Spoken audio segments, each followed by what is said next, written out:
everybody, and welcome to this very, very special stream of the Chaos Protocol right here, right now on Transplanar RPG. If you don't know what this is, we are an all-transgender, people of color-led, dark fantasy, actual play TTRPG channel telling stories set in an original, non-colonial, anti-Orientalist multiverse. If you are watching this right here, right now, you are seeing the live recording of Arc 2 episodes 21 and 22. Tonight's episode is extra special as we are joined by the one, the only, Erika Ishii. Oh, welcome in, Erika. This stream is particularly special as well because we're also raising funds for the Palestine Children's Relief Fund. So C and I are matching donations up to $350 for tonight's stream, which means that you can consider anything you donate before we hit that goal double. So if we hit 350, it's like 700 immediately already. So every little bit counts. $10 becomes 20, 50 becomes 100, and a single voice becomes a chorus. So you can use !PCRF in the Twitch chat to learn more, or !donate to support this incredible worthy cause. If you're not able to donate tonight but still want to support, please stick around for the stream and use !action to take an action of your choice right now. Nobody can do everything, but everyone can do at least something. So with that out of the way, please allow me to introduce my fantabulous cast and chaotic cast for the evening, starting with our incredibly special guest, Erika. Thank you so much for that introduction and for inviting me here. And may I say that was probably the slickest introduction that I've ever heard for a live play.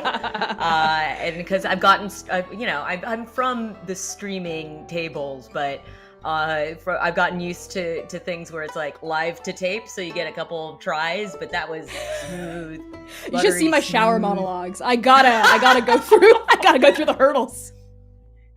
Hi, I'm Erika Ishii. You may have seen my tabletop work with Critical Role or Dimension 20 or on my podcast, Worlds Beyond Number. And I do voiceover for some of my favorite video games.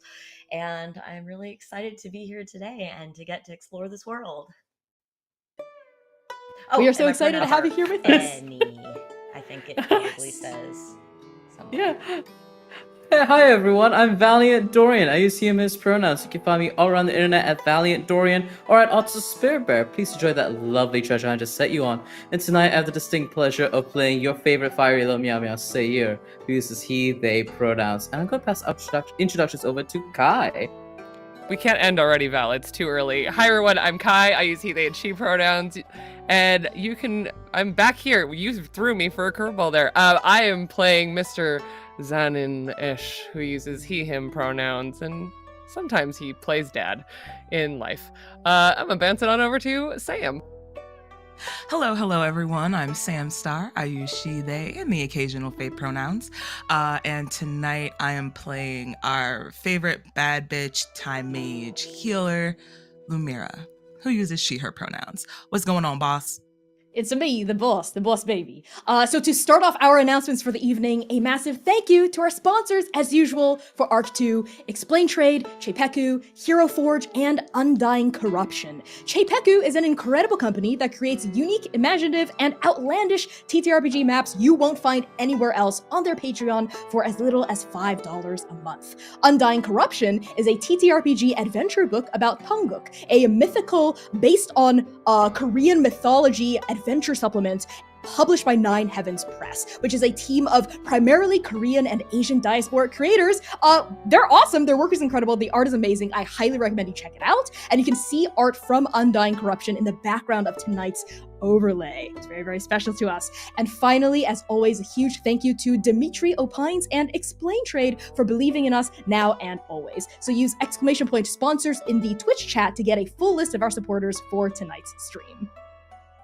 We'd also like to take a time to give quick thanks to our precepts. These are folks pledged to the highest tier of our Patreon. Thank you so much to Alex, Astrid, The Bow System, Charles, Cassidy, Cora Eckert, Derek Davidson, Jordan, Lyle and Peanut, Mark J, Phil, Rose, Spencer, and Taylor for supporting the second arc of Chaos.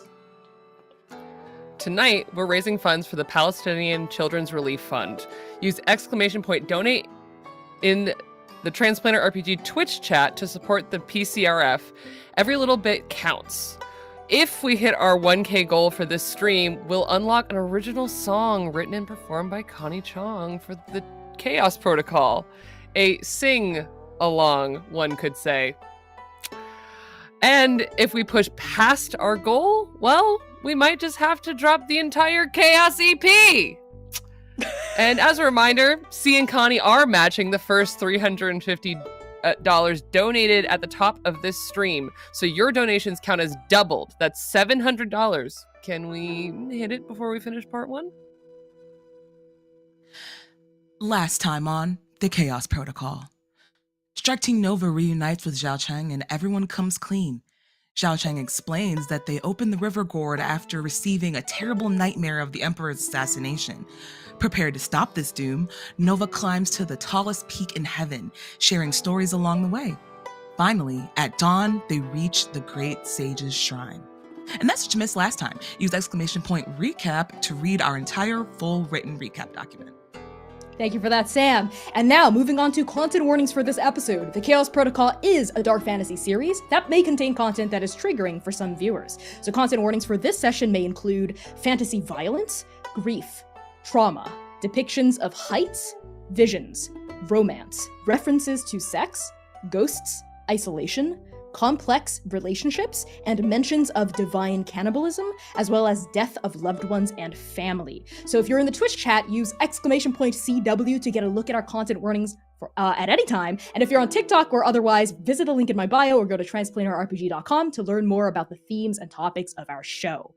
And now, for the title of tonight's episode, it is A Great Sage Breaks, a Shrouded Gourd, from Carved Inside an Empty Urn by Connie Chong. Let's begin.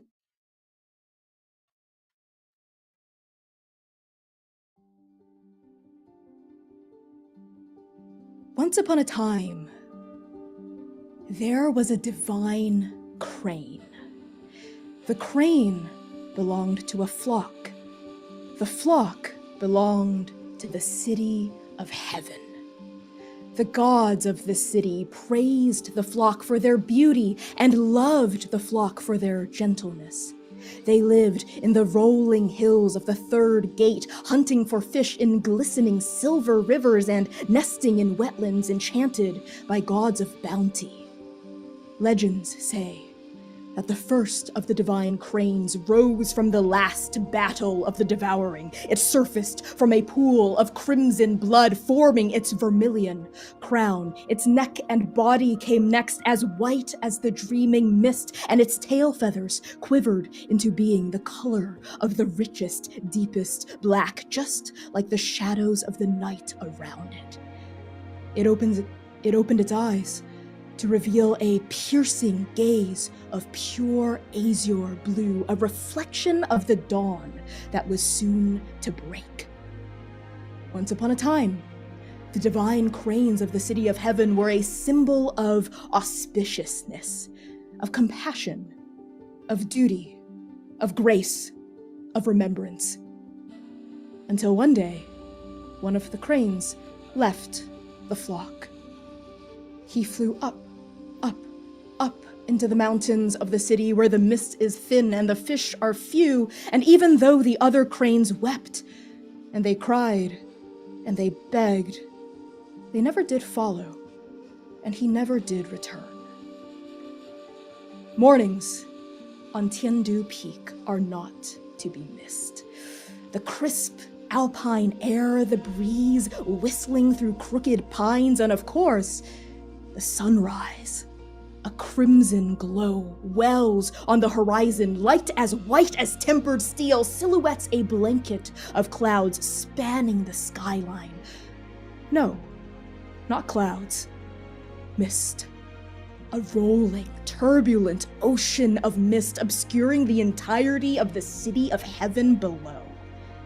an ancient temple resides. At the top of Celestial Peak, pillars of dark, polished wood support tiered roofs layered with ceramic tile. Stone carvings depict the final battle of the Devouring, a cataclysmic collision of 1,000 gods under 100 banners, but none are as numerous, as powerful, or as faded as the banner of the Amethyst Dragon, Emperor Longdu. Her face is a naked blade, ready to strike. Tada hair fans out like the rays of a blackened sun. In one hand, she holds an immaculate spear. In the other, the still beating heart of a slain and now forgotten god. This central section of the mural is carved into the back wall of the Celestial Temple, behind an ancient shrine laden with incense holders, melted down candle wax, and so many forgotten prayer papers. There is but one resident of Tandu Shrine. They are in charge of dusting the darkened corners, cleaning the ashen tiles, leaving fresh offerings on an altar to an emperor who lives so far below. He lives in a temple dedicated to a war that has been over for almost 1,000 years and yet still feels as fresh in their mind as yesterday. Oh, great sage of Tandu Shrine. The morning is breaking over the Celestial Peak. The first rays of dawn are spilling across the pines and the moss and the granite and the dark wood of your temple. So tell us, Hopching, what do you look like, and what sacred morning routine do we find you in the midst of? Hopching is the very picture of a very wise sage.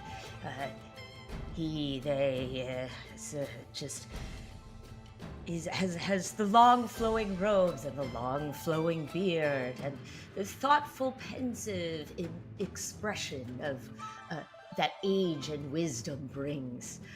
His morning ritual is doing a little power walk around the temple. It's very important. Shuffling along, arms quickly. Always remembering to wear something to help protect against the harmful, damaging rays of the sun. Whether that be some sort of poultice or, a hat. Excellent. I love this. You gotta stay limber. We see you kind of shuffling out on the outskirts of this temple, right? Keeping your limbs fully stretched, your muscles warm. It's morning, it's dawn, it's time to wake up and rise and do what you always do here, alone, by yourself, at the top of Tandu Shrine. And there are no other companions for you except what little thin wisps of the mist are able to surface to the top of Tandu Peak and greet you. So we see them following you, almost like swallows or cranes, thin little wisps like smoke trailing in your wake. How are you interacting with the mist that seems to accompany you wherever you go? That's right, I can never truly be alone as long as I've got Misty here with me. You see, so the Mist and I, we take our morning constitutional, and they keep me fresh, and I breathe it in. You see little wisps go in and out. Yes. Well, we've done this quite a few times before, but I still feel like we're just getting used to this routine, just settling in, Takes a while. Exactly. It does take a while to establish a routine. For you, several hundred years at the very least to establish this routine. And time is so interesting when you're an ancient deity of innumerable age, right? What's yesterday to 10 years to 1,000 years? What's the devouring to what you had yesterday? Yeah, where is this poster? Oh, the poster is in the restroom, by the mirror, so you can see it in the morning when I love it. Doing my other morning constitutional. Of the other kind, yes. Yes, squat toilets, might I add. Very Asian of us. So as you breathe out and Misty comes out, you feel something as the mist exits your lungs. It's that same kind of something you've been feeling for the past few days, or was it past few decades, or has it just been a few hours? Again, time is so funny when you're an ancient deity, but it's almost like a nagging feeling, like a compulsion, like Misty's trying to tell you something. And as of late, Misty has not been as plentiful as it has been in the past. When you come out in the morning, sometimes you don't see any fog at all. Well, I don't like that, but Misty's got their reasons, I'm quite sure. And, as I said, we're just still getting to know each other. It's only been 1,000 years or so. I mean, that's practically nothing in a relationship. Yeah, just the blink of an eye. So you let Misty do what Misty does, right, as it flows out around you, and then you see those wisps of bright white fog begin to curl around your head, almost like it's trying to draw your attention to a particular location. Do you follow, or do you continue on your morning constitutional? Oh, well, of course. I mean, I'm not so set in my routines that I have to go do the same loop, every morning. Just most mornings for the last couple hundred years, I think. But yes, I'm willing to deviate from my path. Excellent, yes. Your head kind of turns in this elegant motion following Misty's curve, and then you realize what the mist has been trying to show you. It's for the first time in years, decades, centuries, outside of your dreams, Hop-Ching, the voices of people. You hear them coming up the mountain, and that's when we push down from the peak to find Strike Team Nova. The final stretch to the top of Celestial Peak is the steepest, the most arduous part of your journey. This twisting path up the mountain gives way to a slope as wide as a rushing river and as steep as a cliff face. Every single step you take stretches your legs from the very tops of your hips all the way down to your Achilles tendon, and even the bodies of the most well-trained amongst you, Sayer, begin to burn with lactic acid. You can see your goal, the temple, at the very top of your ascent, 1,000 light years away, as though taunting you, as though mocking you, a golden speck on the crown of Tandu Peak. You see pillars of deep, polished red, a tiered roof that once glimmered like the finest gold through all the land, but now in its twilight years, the shine is dull, and the beams of this structure are cracked. As your party finally crests that last step, what does Hop-Ching overhear the three of you in the middle of saying? There better be a hot spring up here. I don't see any water down there, so but there might be open space for stretches. It's all right. Stretches. Come on, old man. I'm coming.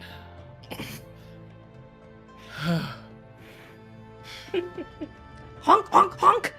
The goose companion that's been traveling with your party waddles from side to side and is, I think, outstripping all of you in his pace to get to the very top, honking in excitement, and trailing after him just a few steps behind is Xiaocheng, of course, the courtier of four symbols, the river gourd strapped to their hips, swinging from side to side from that orange sash, their dark green robes lightly caked with a sheen of sweat alongside their light brown skin, and we see their dark emerald tresses also kind of plastered to their face, and those bright orange eyes beaten with a layer of exhaustion that they've never felt before because they're a god. Why would they have to feel exhaustion? Except this is the biggest physical challenge they've ever had to face down in years, about their entire lifespan. They finally crest over the peak and go, Brother Goose, wait 1 second. Oh, Lumira, I am inclined to agree with you. I do hope that there's a hot spring up here.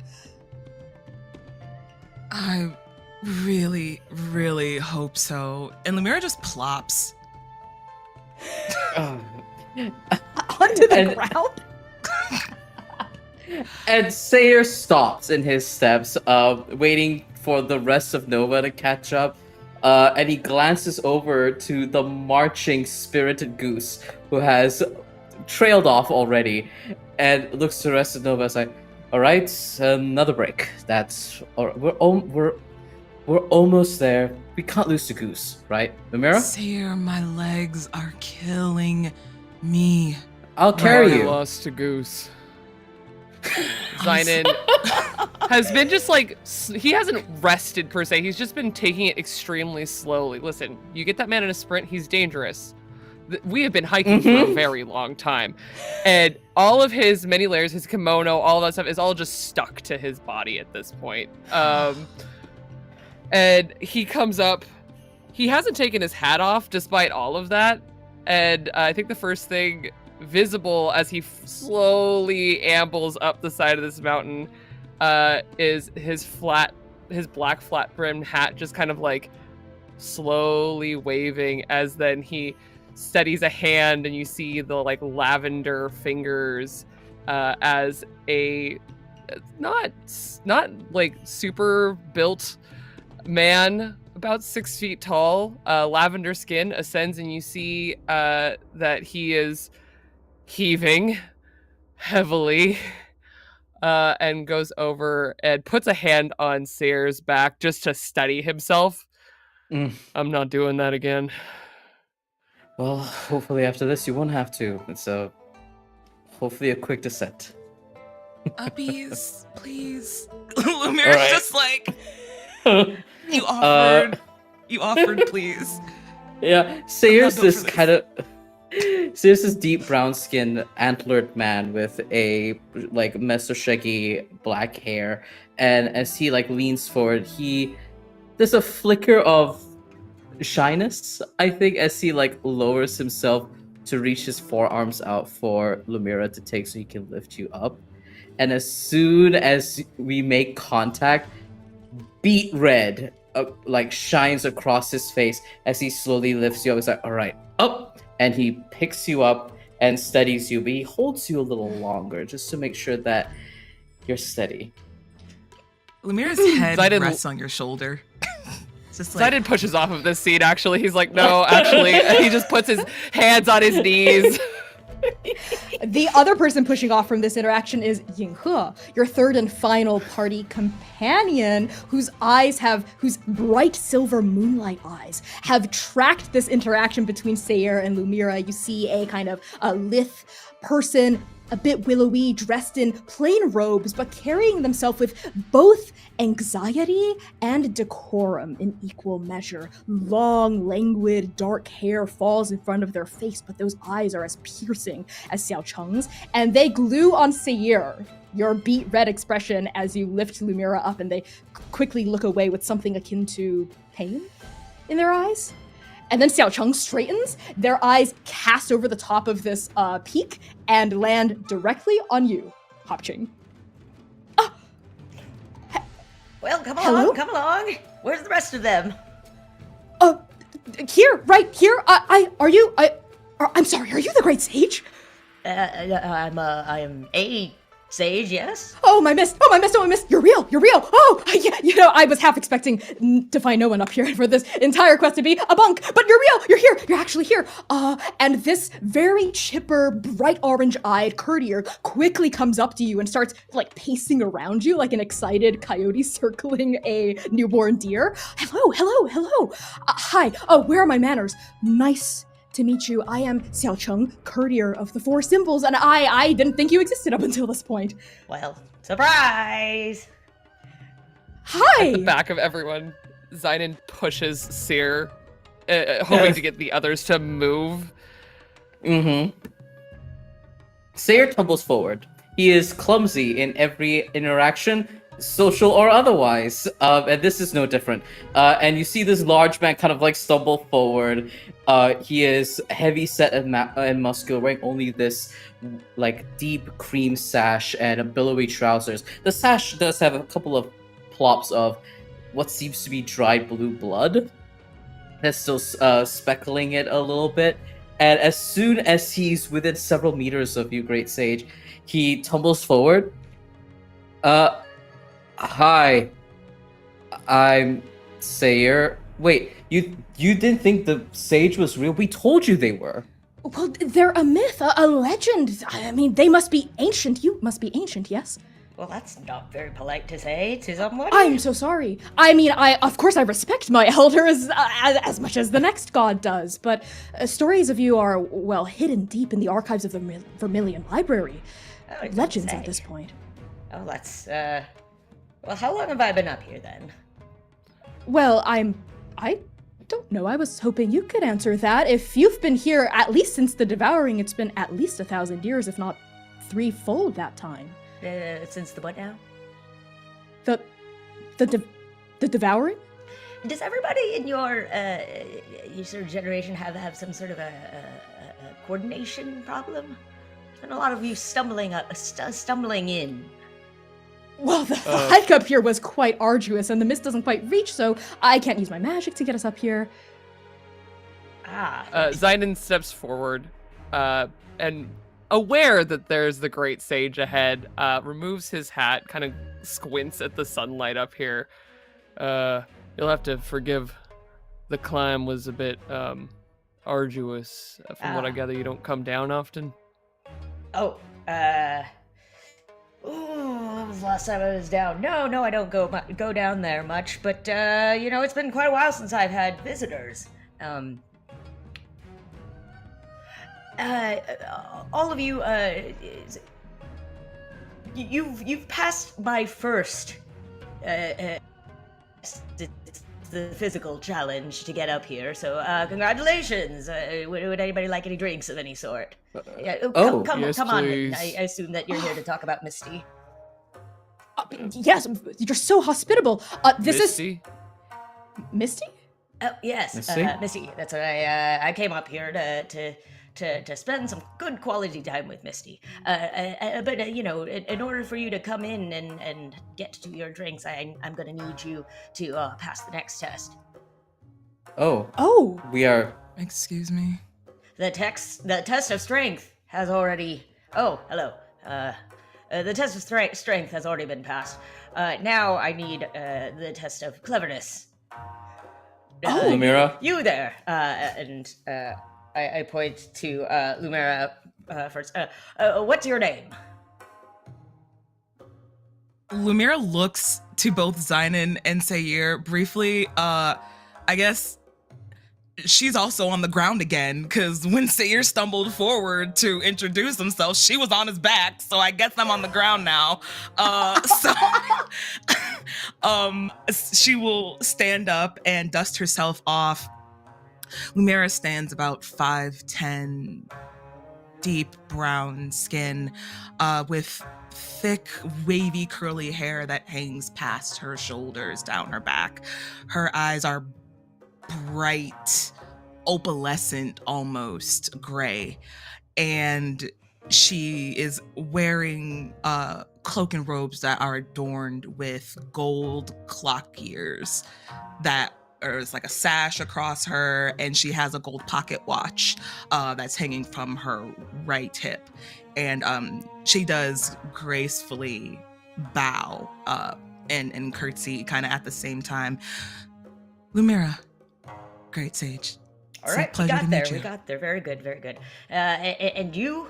And I point to the old man. It's an honor, great sage. My name is Zynon Esh. Okay, all right. I would recommend, it feels like you probably could use more fiber. When I got to be around your age, that was kind of when I realized it. Your joints go first, and then, the rest of the tubing goes. All right, how about you with the antlers? And Sayer kind of is surprised once again as he's staring the rest of Nova. I'm Sayer, Sage. All right, Sayer, Sage. Very good. No. I meant my name is Sayer. Oh. No, right. I am no sage. Well, that's from your answer and the time it took us to get there, I gotta pick up on that, but it's all right. Oh. And the two, I met your... Oh, yes, I'm Xiaocheng, Hun Xiaocheng, the courtier of four symbols. This is Goose. He's a goose. And this is Yinghe, a fellow cultivator who's also traveling with us. You get paid by the word, is that it? Well, All right, and Xiaocheng clears their throat as Strike Team Nova kind of giggles at them. A slight orange blush comes to the surface of their cheeks. All No, right, not yet. all right. I'm just razzing you. All right. Well, that was less of a test of intelligence and more of a social check, I suppose. So, Did we come pass? on in. Come on in. Have we passed the social check? Well, yes. You told me your names. All right. Oh, Come on in. Phew. Okay. Oh, great, missed. All right, in we go. Cunning check. Great Mira. sage. believe What you should can- we call you? Oh, you can call me Ching. It's an honor, Ching. I don't know why you all are so impressed. I really haven't done anything yet. We were sent by the Emperor. Yes, by Emperor Lungdu herself. She told us you would be the only one to be able to help us surmount the task we need to surmount to open the river gourd. And as your party starts following the Great Sage into the temple, Xiao Cheng pulls up the river gourd at their hip. And Great Sage, you see a beautifully understated gourd with cracks of spidering gold veins across its surface, and you recognize it immediately. Even if not by visualization, something within your soul resonates with it, like the same note being played that exists within you in resonance. This is something that is extremely important to Misty. It might even be a home of sorts. For Misty, you can see silver strands floating around it in ephemeral twists of magic, though no one else here is able to discern that, given the depth of your relationship with the mist. This gourd is extremely important. Ooh, you got something real nice there. Yes, I know about that. Also, how's the Emperor doing? Still, you know. Well, anyway, I'm not sure what the eye thing you did there means. So I'm the only one, really, and I mean it's right there, plain as day, you know. What do you mean? Well, the mist, in your receptacle, vessel, holder, The gourd. the Yes. jar, It's the font of all mist, and all the gods of the city of heaven are trapped inside, and we need your help to break them out. Including the Emperor. Including the Emperor. So let me get this straight. The Emperor sent you, but the Emperor's in. Well, Yes, it's We have our it's- own special relationship, it seems, with the mist. Oh, she's got herself into a real pickle this time. Well, it's not a cucumber. It's more of a squash or a gourd. Squash or something like that. Huh. Well, all right. I guess if I'm the only one left, and then it seems like I gotta. This is really truly what comes from not asking the right questions. Did we fail the test of cunning? No. It was. I'll let you know when that one's starting. And I'm gonna need to get a little bit of a warning, a little bit beforehand to get you prepared. Of course. Oh. At this point, Strike Team Nova, you've entered the temple, and you see a shadow of its former self. This place used to be beautiful, glorious. You see tall, deep crimson pillars supporting an awning, a roof with these thatched wooden ribs. But now there's kind of dust everywhere, and this huge mural of the Devouring etched on these stone walls also have a smattering of spider webs. It doesn't look extremely well kept, and it very much seems that Hop Ching is the only person here. All of your footsteps resonate and echo off of these malleable surfaces as the sage leads you deeper within the shrine. And Yinke kind of leans into Seir and mutters a bit under their breath, "The sage is not exactly what I was expecting, but they do seem to have a special connection to the mist." And Sayer nods. I heard of that, hearing and I'll have you know that you said that you you were expecting me to be different. You told me that you didn't expect me to be real. So, like, truly, I feel like I've already exceeded expectations here. All right? In And my I see you defense- looking around and judging the You do place, kinda but have a you point. tried keeping an entire temple clean when it's just you and Misty doesn't have any hands to clean. In my defense, I thought you were real. All right. Well, at least there's that. All right. Who But- needs something to drink? I would On the. Anything to drink. Do you need help with that? I can fetch it for you. No, you have no offense, but I don't know if you'd be able to boil water, much less fix up a drink. No offense. Yiga snorts at that a bit vindictively. All right. I'll take your orders. I suppose it's probably too early for anything too spirited, but it's just me up here, and so who's judging? Who's to judge? Honk, honk, honk, honk.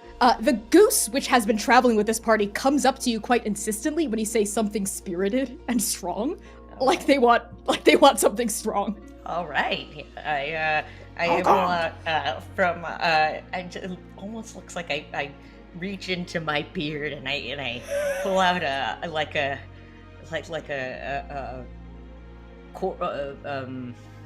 how do you say, Like one a of pitcher them, or a decanter or something. Yes, a decanter, and I open it up and I pour it out into a long, shallow bowl, and here you go. I like you. Honk, honk, honk, honk, honk, honk. All right, And brother. Goose looks at the rest of you like, ha! And goes down and starts drinking the spirit from the That's bowl. Extremely Something's high going on with that proof. goose. I'm not Extremely. 100% sure about the idea of providing spirits to. Oh, but we mustn't reject the great sage's hospitality. I would love a cup of barley tea. Ooh, that was good. That's good. I would like whatever the goose is having, personally. All right. And then I bring out another little flat bowl and I put it and I pour some in it and I put it in front of you. She takes it and is just like, All right. I start boiling up some water. I point over in a corner where there's a little tea cabinet set up, and there's a small, almost portable-looking flame where there's a kettle already boiling, and I say, oh, you could. There's multiple kinds of barley, and there's the kind that's like popped, or you can go. Feel free to rummage around over there. Of course. Thank you. I will join you on that. And I think Sayer also gets up to acquire some of the tea, barley, whichever everyone needs, and looks over towards Sinan and says, Sinan, what'd you like?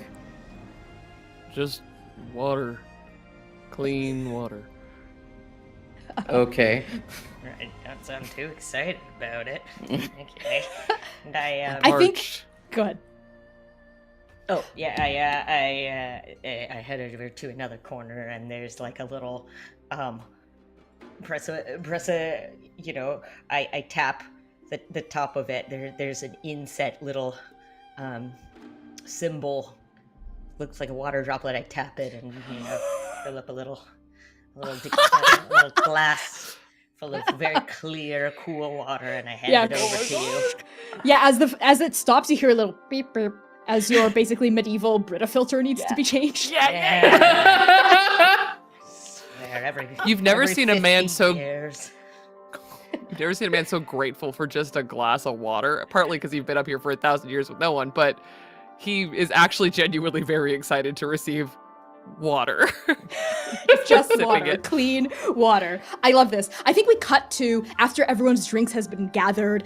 You are sitting around a low tea table right by the shrine, right by this little tea cabinet. And I just want to know really quickly what each of your drinks of choice is. So, Lumira, have you gotten anything else in addition to this spirit, which tastes like gasoline? Like if you lit a match, everything here would explode. Nah, I finished that, and I think she probably got some herbal tea. Mm. Something along the lines of that. Chaser. Yeah. Wash it down. Wash it down. Yeah. Cleanse the whole palate. Because that was wild. Excellent. What about you, Sayer? Sayer felt a little offended about not knowing how to boil water, considering the many excursions he has had with the great huntress herself. And as he sits there, kind of like pouring himself a drink, he's probably chosen just a clean, cleansing jasmine green tea. Just something that helps like maintain focus and is relaxing to drink. As he sits there and sips, kind of eyeing everyone a little sheepishly after being read to filth by the sage in front of him. What about Zion and just your water? Just water. Love it. Yeah. Keep it simple, and you're starting to feel the sweat, right, being replenished through your body after sweating it out, getting all the way to This the top man of his already peak. looks like cracked desert. Water is very good for him. Yeah, you need hydration. We see Goose has had 2 bowls of the high proof liquor, but doesn't seem drunk, which is extremely concerning. And Xiao Cheng has had cold barley tea, has been drinking it this whole time to stay refreshed. Ying He has asked for whichever the darkest drink you have is, that looks most like, in their words, mild liquid shadow, please. And whatever that would entail, they would take and drink quite gratefully. As for yourself, Hopching, what is your drink of choice? Oh, well, I take a little bit of all of them and I mix them up in a cup and I drink a little bit of that. Just, Hopching, it tastes so bad. It tastes so freaking bad. Yeah, it's fine. Really gets you going. And for the you'll notice that the water that's boiling, it's just the right temperature for each of the different kinds of teas. It's very important to pay very close attention to the temperatures for the different teas, because the jasmine, as you may or may not know, the jasmine tea is very liable to get burnt, whereas barley tea needs a whole lot more boiling, and so we're all sitting around at a small table, drinking our beverages. As everyone settles into their drinks, sips, and enjoys the perfectly boiled, perfectly roasted teas, Xiao Cheng sets down their second glass of barley and says, "Thank you, Ching, for your incredible hospitality and for your help. I hope that you will be able to lend us for our quest. We would love your guidance in opening the river gourd. The Emperor mentioned that you had a kind of unique knowledge of the mist and its inner workings and would be most equipped to help us break the seal. But you've also been mentioning challenges of your own. Are there separate trials taking place?" Well, I mean, to be honest with you, I feel like you having the courtesy to come on up here and seek me out and ask the right questions goes quite a long way as it is. But, as a formality, we gotta have a couple of, tests here and there. But yeah, I think most of it's probably gonna come down to trials for opening this gourd. What kind of trials? Now let me see And here. Hopching, as you lay your eyes on the gourd that Xiao Cheng has now placed in the center of the tea table, right? Time has folded in on itself for you in many ways, right? Again, what may have happened yesterday maybe actually happened 3,000 years ago. It's hard to tell. So as you rest your eyes upon this gourd, something about it triggers a sense of familiarity. It's not just that it's connected to the mist, it's that you've heard of the river gourd before. You know what it does. Given your relationship to the mist, you know that this is a font of the mist. It is one of the places that Misty pours out of. It's a very important portal for Misty, and it appears to have bonded to Xiao Cheng. You see a misty tether that is invisible even to the courtier's perception, linking the gourd to them. So whatever would need to happen to break the seal open is related to Xiao Cheng and their mind state. and you see the seal. The cork of the gourd can't just be pulled out. You know that without even trying to. There is a magical omerta, a magical kind of gesh that the gourd has inflicted upon itself. It's refusing to open until the proper conditions are met. Would you like to peer a little deeper to see what those conditions might be? Ching? Oh, absolutely. I'm gonna poke at it and say, reveal your secrets. Come on. Okay. Okay, I actually think that's going to be a connect with someone move. You're trying to connect with Misty, who belongs to the gourd and to whom the gourd belongs. So, Ching, when you connect with someone, you have to reveal something intimate to them and roll 2d6 plus any number of power tags. So what intimate thing are you revealing to Misty through the gourd? To Misty. Yes, you have to give something to get something. Well, I mean, I feel like, after only 1,000 years, you still haven't quite gotten to that level of comfort yet and such, but I'd say, yeah, well, we haven't really talked a lot about history before I came up here and everything, and well, the Emperor and I, used to, also be very familiar with each other, if you take my meaning. I don't know how you feel about that, but, I guess it was gonna come up sooner or later, and I feel like since, that she's in there with you, I guess it's gonna come up. Ching, I desperately need to know, are you saying this telepathically or out loud? Oh, out loud. Father, please. God, please. All right. Roll 2d6 plus any number of power tags you'd like to invoke that you think fits the situation. Now, So which will tags are you but invoking? Will I burn them, or is this just No. invoking them? Just Okay. invoking them. Okay, I think that things that would fit include, so I got 2d6. I have intimately familiar with the mist, Excellent. That's a +1. and practically all-seeing. Okay. +2. And, I'd say, we're all sitting around having drinks, so drinks so good they may be magical. Excellent. Yes, the drink has emboldened you as well, made you more apt to connecting with Misty. So roll 2d6 +3. Ooh, it's 13. That is a strong hit. So on a 10 plus, you resonate with each other in a true, deep way. You get to pick one. So recover a burned tag, that's not extremely relevant here. Reduce a status by 1 tier, also not relevant. Or receive a positive story tag or status. Ooh, I'd like that last one. Excellent. So this is what happens. As you lay it all out on the table to say, all of you see the gourd shake. And as it shakes, it kind of rattles the table like it's resonating in response to Ching. And Ching, you see those invisible threads of mist begin to wick out, like peel themselves off the surface of the gourd as though following the scars of that crack along its body. And it reaches out toward you as though they were strings of connection, as though it were trying to embrace you, to touch you. And you know that this is what happens when the mist tries to share a moment with you. So what does it look like as you reciprocate this? Oh, I put my hand out and I take the slips of mist, sort of leaving room for it to be held on, and I say, oh, I'm glad you feel that way, I mean, I don't feel like it was, it just really never came up and it wasn't really that important to me, but it's just nice to think you seemed like I'd rather you hear it from me, The strings squeeze between your fingers and you feel understanding, and you feel something you've not really felt before from Misty.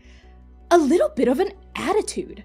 There is an urgency from Misty, a little bit of there's a greater vision that Misty wants to show you, maybe has been trying to show you for a while now, but has been encountering some kind of mental wall against you, and you feel those fingers start to try to pull you toward the gourd, and the epiphany rings like a crack of thunder, a crack of lightning piercing through your consciousness. To unseal the gourd, the person connected to it, in this case Xiaocheng, must show it a truth they've been hiding from. And the phrase that falls out of your lips through your voice is, "An opening for an opening."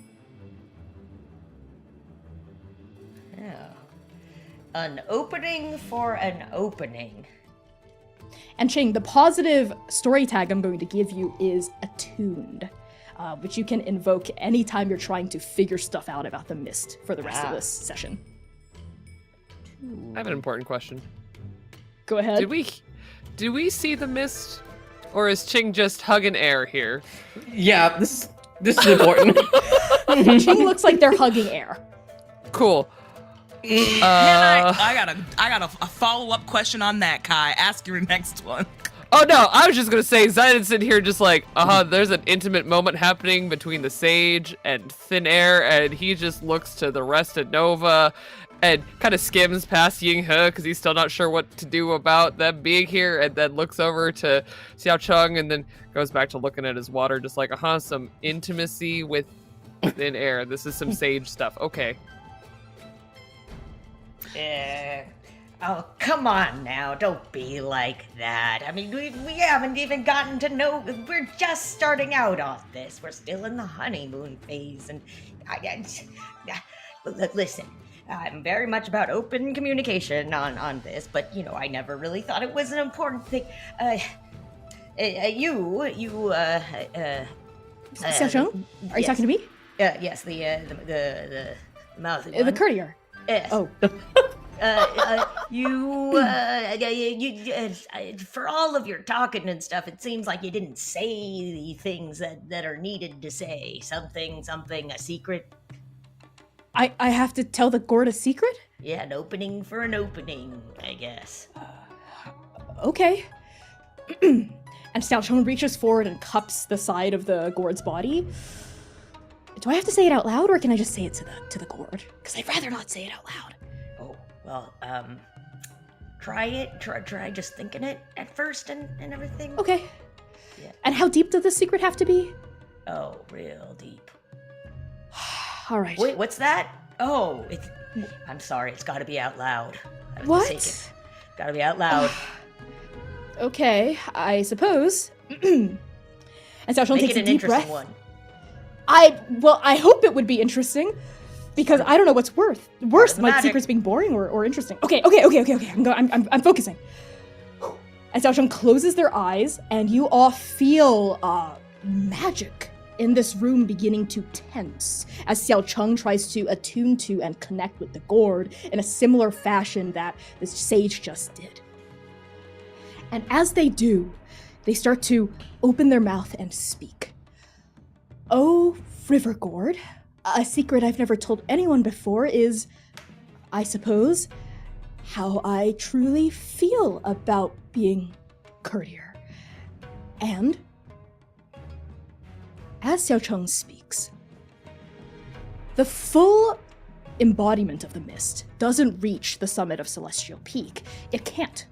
The crown of Tandu is much too high, it's much too secluded from the rest of the City of Heaven, and yet, as Xiaocheng focuses, as the courtier of four symbols fixates on the gourd and speaks, emptying their mind and clearing their head, a dense white fog begins to roll in, and all of you can see this. It brushes against your ankles like a ghost's touch. It rises in a bright, coagulating cloud, subsuming your shins, your knees, your thighs, rising higher and higher and higher, and great sage, this is not supposed to happen. The only person who's able to see this mist roll in as they're communing with the gourd should be the god or cultivator communing with the gourd.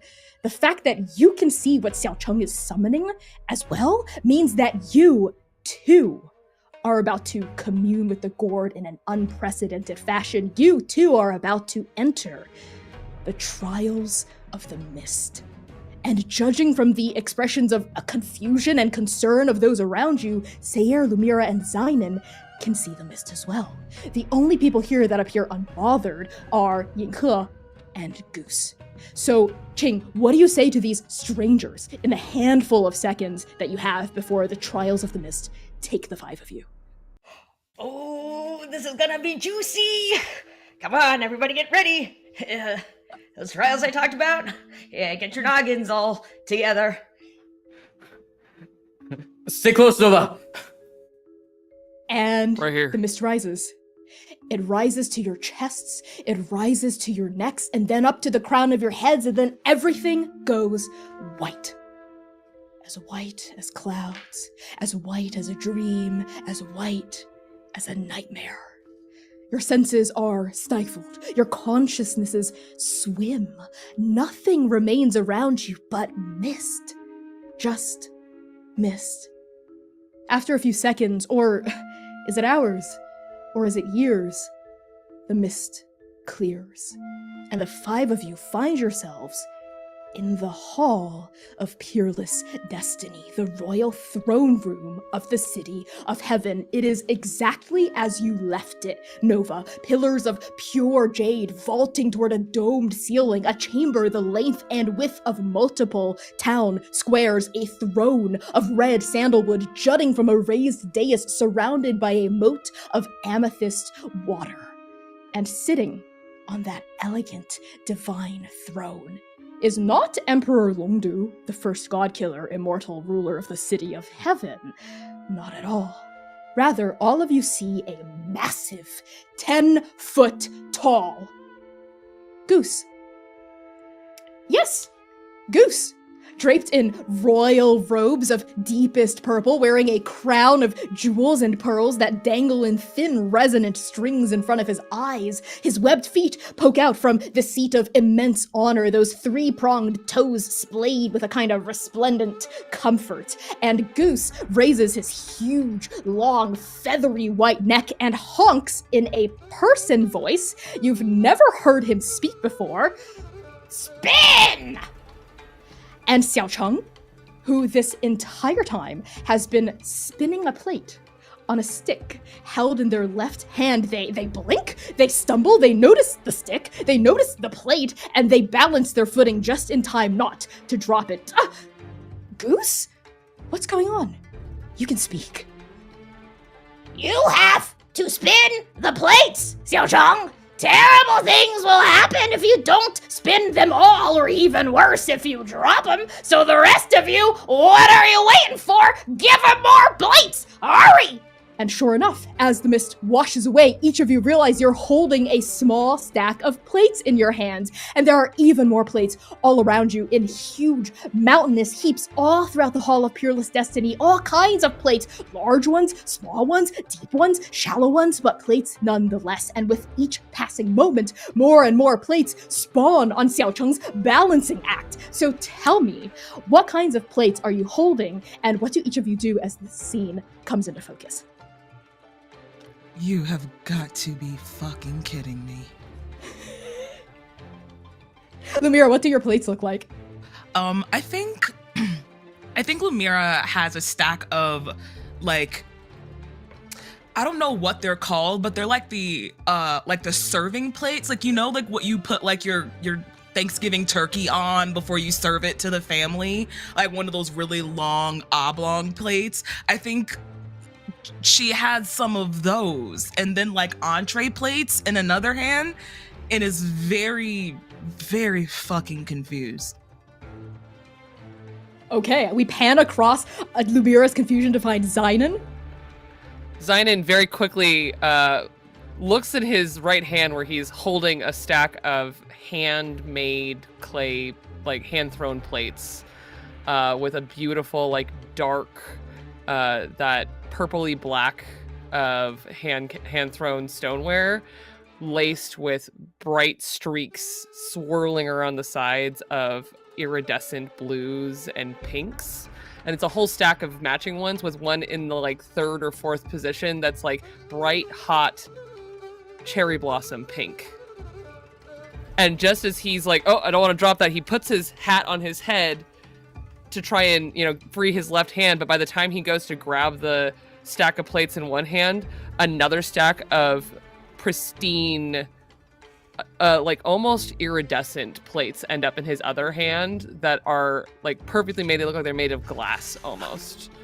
Xiao Chung. Well, you heard, Goose. This must be what the trial is. Quick, give me the plates. And we pan down to Sayer.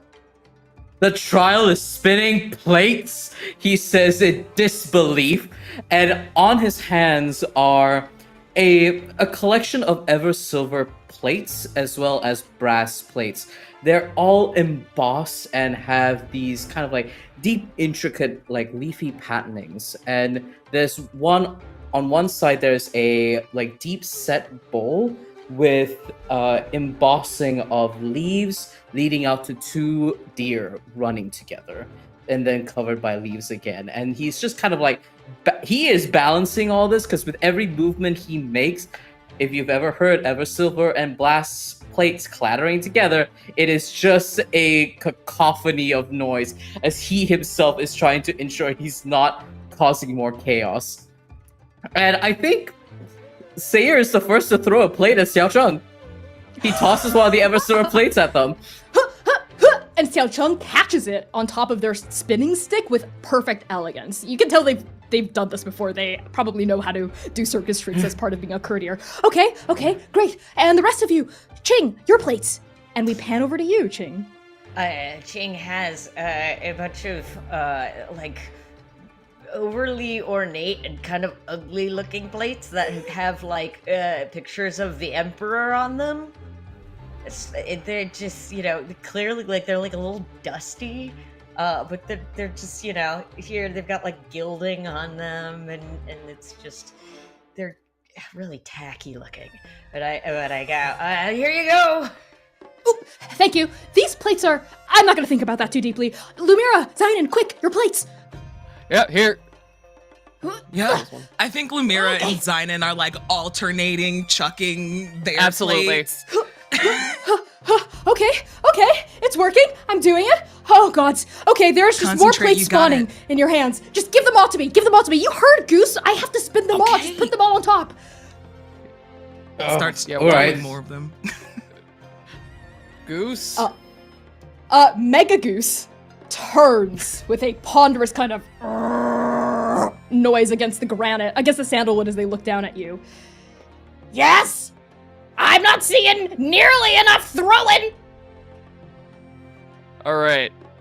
I have some questions. And he throws Well, another ask and plate. throw. Ask and throw. Come on, hurry up. all Hurry right. up, Ghost Boy. So it is you. That answers most of my questions. Is it really me? Which one of us are truly here? Perhaps I am me, perhaps I'm not. Perhaps I'm a representation of some aspect of Xiao Cheng's mind that they've repressed so far into their body that they don't even realize that exists until this very moment. Or maybe I am just Goose. Honk! Throw those plates!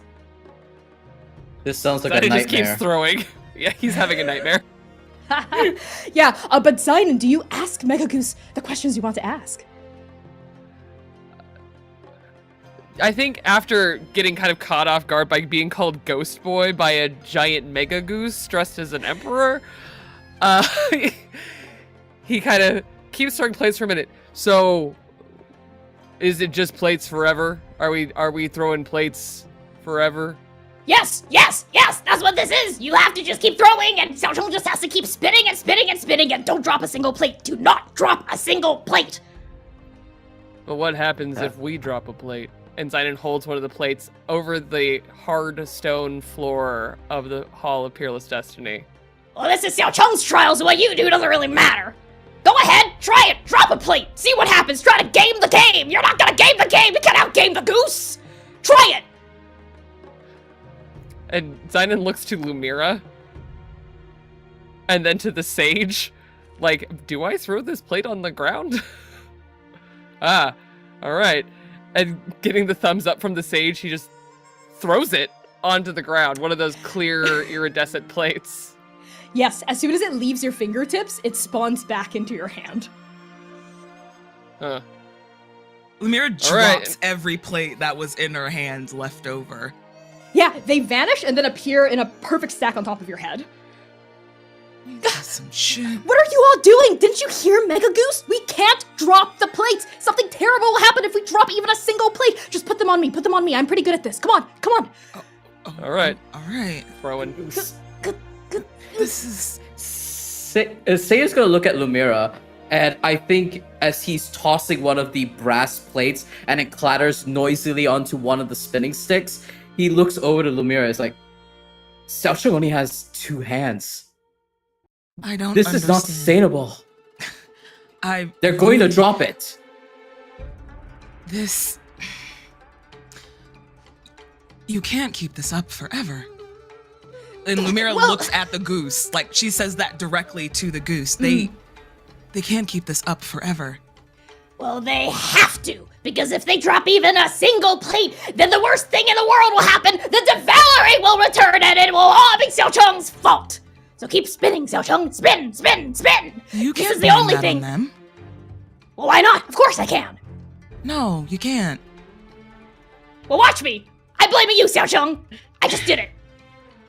Xiaocheng, what do plates have anything to do with the devouring?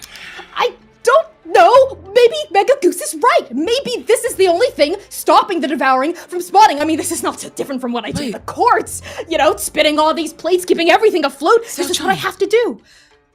Wait, didn't you say the reason why you met Brother Goose in the first place was because he was supposed to be an offering? Right? Yes, for some god or the other. They wanted some sort of magnificent goose fest feast. Served on a whatever. plate? Well, a plate, a dish. I don't know if that matters. Maybe not. Are What you so matters is I upset have to about keep these this? spinning. Goose. Is Oh, that what that? this is? Well, let me just clear something up for you. I'm not actually Goose. What I was saying earlier, I wasn't just being coy or a bit on the nose. I am actually just a manifestation of an aspect of Xiaocheng's subconsciousness taking the form of a goose, because that's the only way they know how to process things, I suppose. But yeah, I'm sure that the real Goose would be quite upset about that. But I'm not the real Goose. Actually, that Ginkle person and the real Goose aren't here. It's just the 5 of you. So spin, spin, spin! Throw, throw, throw!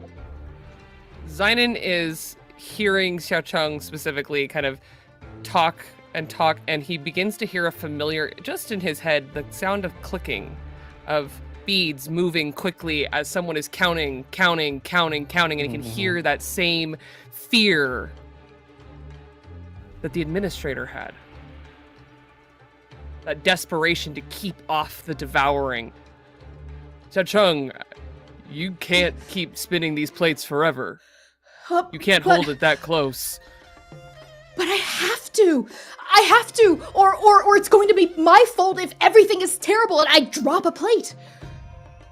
Right? Dropping a plate isn't everything. But Mega Goose said the devouring would happen if I dropped a plate. I can't risk that, can I? That's not... Erika, you are muted if you're talking. You're so in it.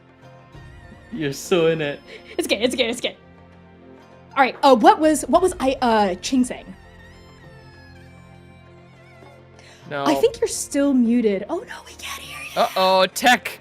Not the tech. Not The tech true goblins! trial. This is the real real. devouring right here. Is it This truly is a the stream real that does not have trial. tech issues? This is the real trial. I'm back, probably. You're There back. you go. Yes. There they are. Welcome back. Sorry. So either you're going to need to grow some more arms to keep this all up, or you're gonna need to, put down some plates, Put down some plates. But what if they shatter and the bad things happen? Sometimes bad things happen. Yep. But Sayer's going to run, still holding all of his brass plates clattering and clinking against each other, and he's going to slide across towards Yinghe and says, "Then I'll catch them. Someone else can catch them. They get shattered, but I'll be here. I'll help. You don't have to carry this on your own." you're not all going to hate me if I break a plate, if I drop one? Now you gotta offload some of them, and even if some of them do break, I mean, even before the big eating, there was like a lot of things that were still going wrong. It's not like everything was perfect then, so, I don't know. I mean, It wasn't, but Oh, shit! oh no. And a Lots of plate conflict, slips lots of off. plates dropping. Well, there it is. It slips off. It arcs through the air. It heads toward the ground. Xiaocheng dives for it, trying to catch it, but it hits the ground and it shatters. And Xiaocheng stands there, half diving, still spinning the other plates, staring at the splattered shards of ceramic. And nothing happens. See? Mega Goose. That's life. Mega Goose lets out a, Uh-oh. I mean, that was just a fluke. Don't drop another one. Something bad will definitely Zidon happen on starts the to second throw all of his plates on the ground one by one. and this time they actually drop from your hands. They don't resume being held into your grasp. They shatter against the ground. A second plate, a third plate, a fourth, a fifth, a 10th, a 20th, and Xiaocheng stares at Zidon. Do the rest of you join in shattering your plates? Oh, absolutely. Lumira will, right behind Zynon, start dropping her plates one by one as well, but her dropping a plate and breaking it is punctuated between her speaking, and she looks Xiaocheng directly in their face and goes, I would be remiss. Psh, the glass breaks. If I didn't say I didn't break plenty of plates in my day. Drops 2 more. I've broken more plates than I can count. Drops 3 more. That does not make me less than, nor responsible for what happens after. And she drops the rest of the plates. And Xiaocheng's wide, orange, anxious eyes turn to you, Sayer? Sayer, drops a brass plate, and the sound reverberates and echoes throughout all the pillars of this room. And he says, I hear them too. All the time. The cries of omens, the cries of doom. I hear it all the time. And I'm scared too. I'm scared of what it could mean. What if I fail? But I can't stay there. Because my friends need me here. They need me now. And you need to be quiet. And Sayer's gonna throw a multi-plate, ever silver plate at Goose. Yeah, it through the air like a spear, like a bayonet, and as soon as it collides with Mega Goose, there is an explosion of feathers and a loud squawking noise. And when the feathers all kind of fall to the ground, we see Mega Goose having shrunk to the size of a normal goose. Wait a minute. No, I'm big and scary. You have to listen to me. Xiaocheng, listen to me. Xiaocheng, don't listen to these chumps. I've been with you longer. I've always been in you. I've been in the back of your brain. I'm trying to keep you safe. I keep you safe. Don't drop the plates. Oh, here And- you go. And I pour some of the liquid, the horrible gasoline into one of my plates, and I put it in front of the goose. Oh, here you go, little buddy. Now, What do this you- will cure what ails ya. Go What do you on, think- go on. I don't wanna. I'm fear, damn it! I'm anxiety and I'm fear. You can't let me. And Xiaocheng.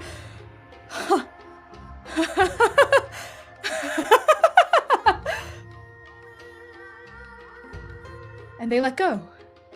And all the plates they were spinning, all innumerable dozens of them, flutter past their eyes like the dropping coins of a gambler's hall, and they smash against the ground into 1,000 shattered pieces.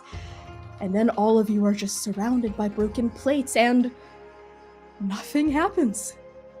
There's one plate that isn't broken. That pink plate that Zynon was holding, he holds tight in his hand. He's stopped breaking plates when he got to it. That's a Xiaocheng? nice plate. You should start a collection. Yeah. I don't mean So- metaphorically. I mean, that's a really nice plate, and you should see if you can complete that set. And he looks over to Seer and smiles. Just a little. There's a obtuseness to the way that he is looking at the plate and thinking about not a plate at all. I think Lumira will walk over to Sayir and just kind of gently clap them on their shoulder. Hmm? Good job. I knew you could do Not it. bad. Not bad yourself. I didn't think I'd ever see you dropping all that, all that serving plates. They weren't mine. Yeah. And she just sharply turns on her heel and walks back over to where she was previously. Xiaocheng is like the eye of the storm, surrounded by exploded goose feathers and shattered shards of ceramic, glass, brass. You look around. Do you know what I was about to say before we entered the trial? That when I'm the courtier of 4 symbols, I'm scared that I won't be able to make everyone happy. And if I don't, then they're gonna be in conflict with each other, and then that's going to bring the second devouring, and now I see how silly that is. Because maybe it shouldn't be my job to just make everyone happy. I care about the City of Heaven, of course I do. I want everyone to be okay, but maybe dropping a plate or 2, or even 1,000 or 2,000 isn't the end of the world, and maybe I have to be okay with that. Huh. Bingo. And the mist starts to thicken as this trial starts to end. And Xiaocheng turns to you, Qing, with a big smile. Thank you, great sage. Thank you, thank you. I can't wait to say hello to the Emperor when she's out of the gourd. And the mist rolls in.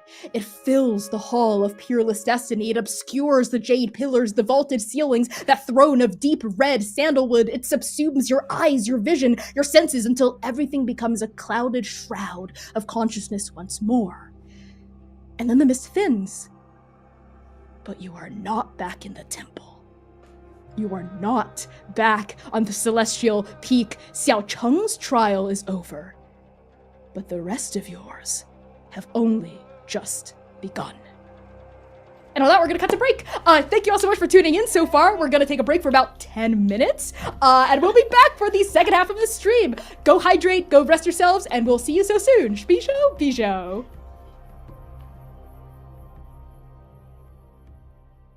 Run!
enjoy narratively driven, theater of the mind style tabletop campaigns, then check out Cheipeku Scenes. Cheipeku Scenes are hand-painted, intricately detailed backdrops that will deepen immersion, establish mood, and take your campaign to the next level.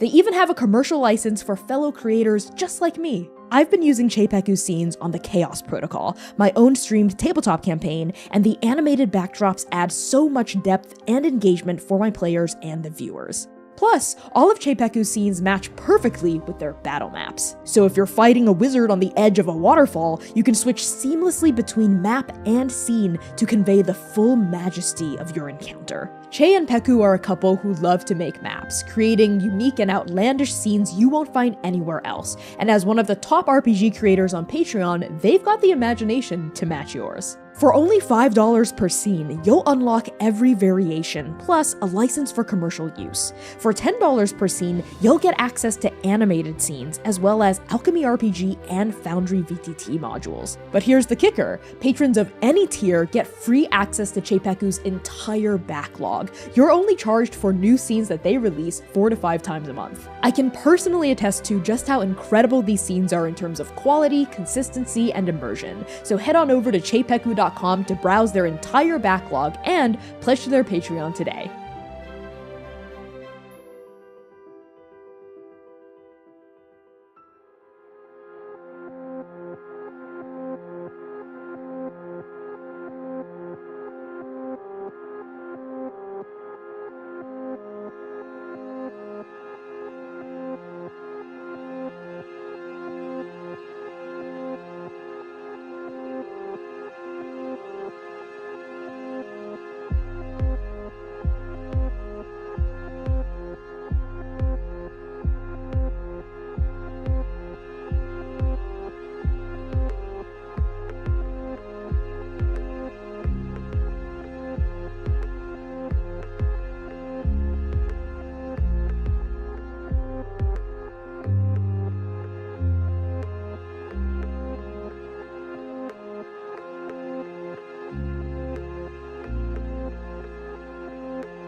hello, everybody, and welcome back to the second half of our very special guest charity stream with Erika Ishii. Before we hop right back in, I just want to call out that we've raised over like $1,000, like $1,200 already. That's incredible. Give yourselves a round of applause. Is that Thank you so including much the for your matching, generosity. Or Yes, that does include the matching. Yes, but that's incredible, and I'm so blown away by everyone's generosity.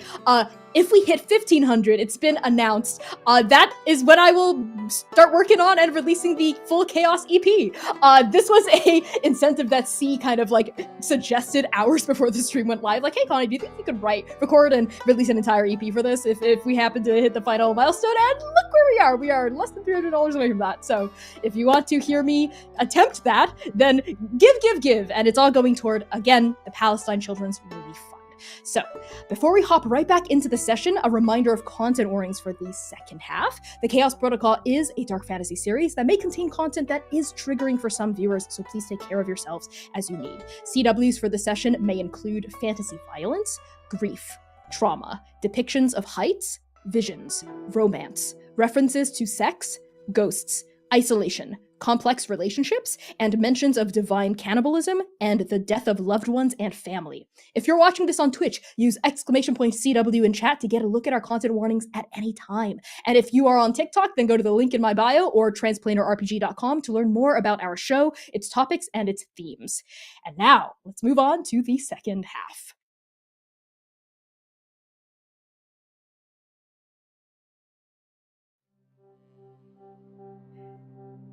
There are no doors. There are no windows. There are no walls, no ceiling, not even a floor. Your feet rest on something solid, but it is not the ground. It simply is. Darkness stretches in every direction, endless, vast, all-consuming. Darkness and, of course, the scrolls. Vertical banners dangling from an infinite abyss above your heads, each as wide as a person's shoulders, terminating a few inches above the not ground.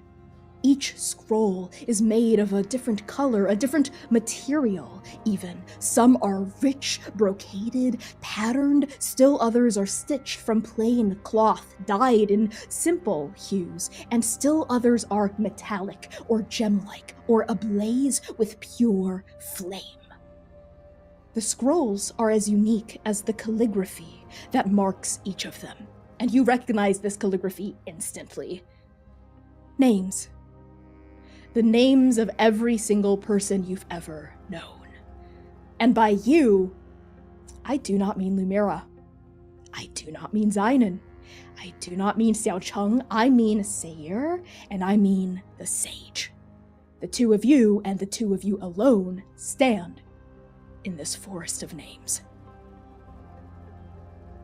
Nova! Sayer pans around looking for Strike Team Nova. He hunkers down onto the ground, realizing it's solid, but it's not dirt, it's not ground, and he's attempting to hunt, attempting to track, center himself again in his teacher's teachings. Find the path, find the tracking, and now the path is the names. And Sayer's looking around and turns over to the sage. What's the meaning of this? What are all your these guess names? is as good of mine. Hey, you okay? You okay, Sonny? It's just you and me. Fine. You need something to drink? I got some of that goose juice. No, I'm fine. No, I need to get back to my team. We don't know where they are or what they're going through, and I need to be with them. I must be with them. I need to protect them. Between you and me, I think that's very kind of you to be worried about them, but I think you need to worry about yourself a little more. This isn't some wisdom, this is just, you really should, they're probably gonna be doing just fine without you. No offense. Sayer purses his lips. It looks like he's biting the inside of his mouth. And okay, you're mumbles. Very handsome. Very handsome. This man does not know how to take a compliment. You see immediately color flash across his cheeks, and he immediately clears his throat. No, you're right. We must focus on the here and now. Do you recognize any of these names? Do I recognize any of these names? Yes and yes. Sayer, let's start with you. As your eyes fall across this forest of names, you see calligraphy that rings within you. You see Lumira's name. On a vertical scroll, you see Zainan's name. On a vertical scroll, Lumira. What material is your scroll made of? If you thought it was anything other than gold, you were so mistaken. It is pure gold with white, beautiful, flourishing calligraphy. And what of you, Zainan? Zainan's is made of white, not completely white, but white rice paper. And the writing on it is beautifully done calligraphy.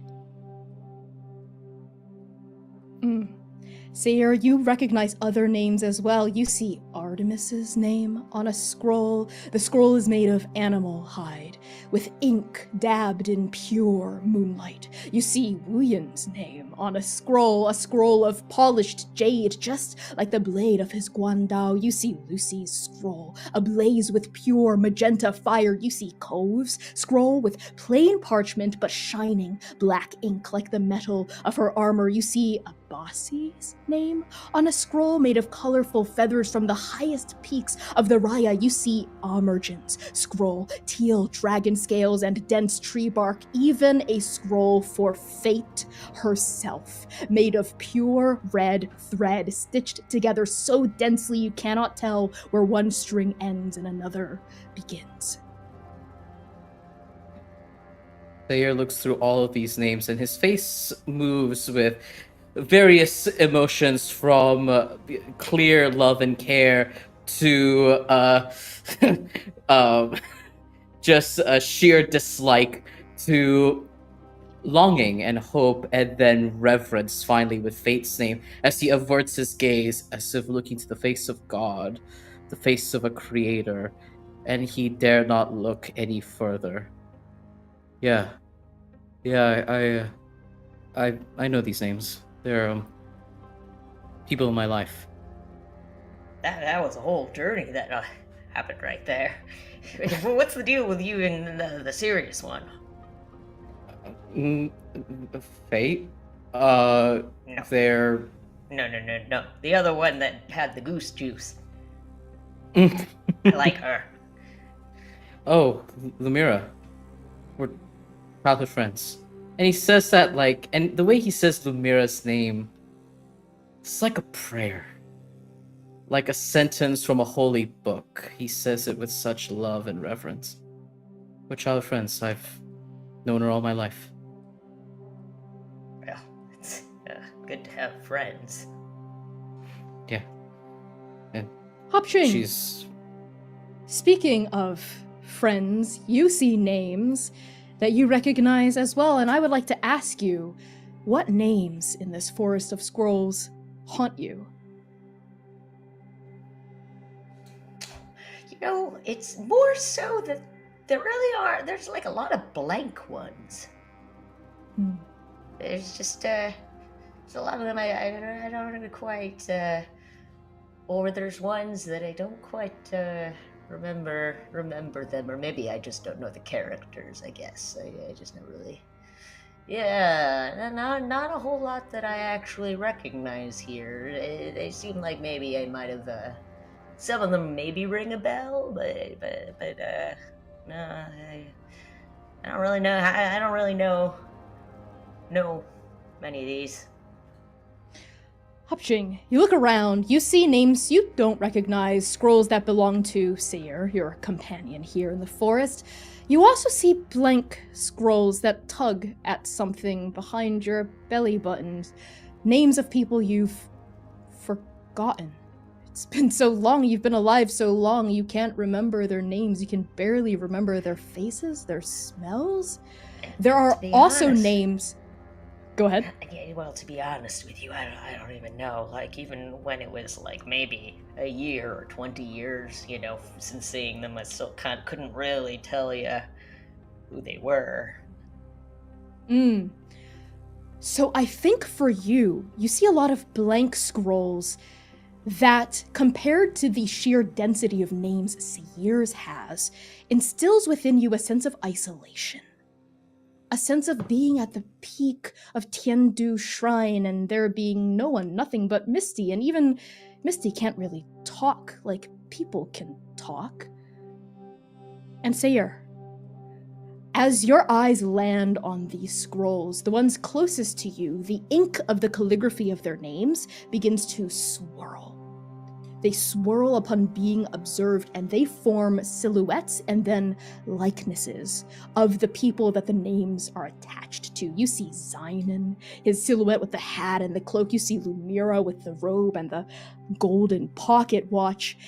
And their eyes, Sayre, are not theirs. They're yours. You see blue eyes looking out from Zynon's face, blue eyes looking out from Lumira's face, and the expression in these eyes that are not theirs but yours are those of rejection, of hatred, of fear. What's the meaning of this? Another illusory trick? Just like Yeah. Goose in the hall? Most likely. What you feeling? Seems like it's making you feel a kind of way. Sayre just growls. It's an animal-like growl that sits underneath the chest. I don't like being toyed with. And he kind of just like steps forward as he's like facing these eyes. He's putting on such a brave front, but you can see his steps are hindered and buckled, and he's trying to find a path to weave past these illusions, because as far as he's concerned, these are just illusions, images, nothing else. Whoa. Well, why might they have your eyes? They're very nice eyes, So pretty.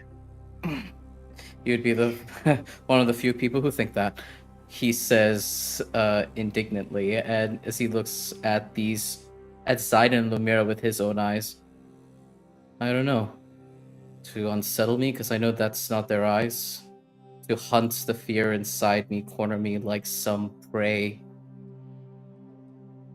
Ching, A that's trick. not quite it. You have always been attuned to the mist. You have always seen what other people could not due to your connection to Misty.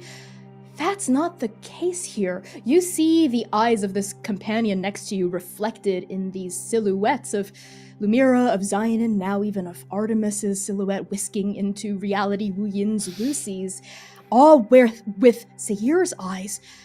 And you feel a pang within yourself. It's a projection.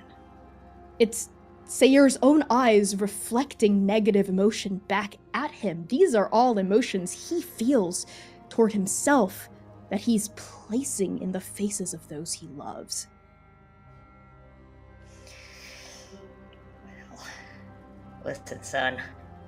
I'm tough on you, but that's It's alright. We that's just not- met.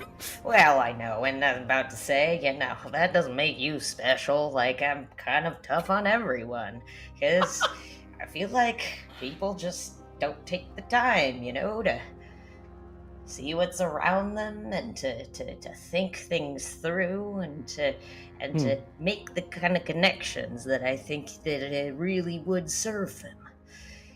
Before I left down there in the city, those gods, as I said, even before the eating, it was they all had their own squabbles and their conflicts, and that's just how things were. But I think that their stubbornness and that their inability to grow and change and really be honest with themselves and others is kind of what led to that rough time. As Ching speaks, Sayer, you notice that their scrolls begin to swirl as well, even the blank ones. Ink dribbles in like blood falling into an unmoored pond. And you see the silhouettes of gods, Ching. Gods that you once knew, some gods you've forgotten, some gods you have not remembered until this very moment. Oh, yeah, there was that elder god that you had a squabble with over what the best brand of wine was. Oh, there was that god that you thought you might have some sort of situationship going on, but then she met someone else, and that didn't really work out. And there That one owes me money. that one owes you money. That one you owe money too. Oof. Ugh. And then, kind of at the very back of this forest, glimmering like the last spot of sunshine through a darkened weald, you see the outline of the Emperor. Against a scroll made of pure purple jade, the ink of a bright silver. The Emperor, a woman you once loved? A woman you've not seen in many years, in centuries, maybe even in a millennia. And Sierre, the faces of these gods don't have their own eyes either. They have Ching's. And Ching, there is a bladed emotion within the eyes that are your own, looking out through these faces you once knew. What projected emotion of yours do you see in their expressions? There's a little bit of a disdain and impatience and you know, it almost, they sort of glide right over me, you know? Like, I'm not good enough. And, well, that's fair, you know, if they're judging me, I'm judging them, so... Listen here, son. Listen here, son. My point is that, you know...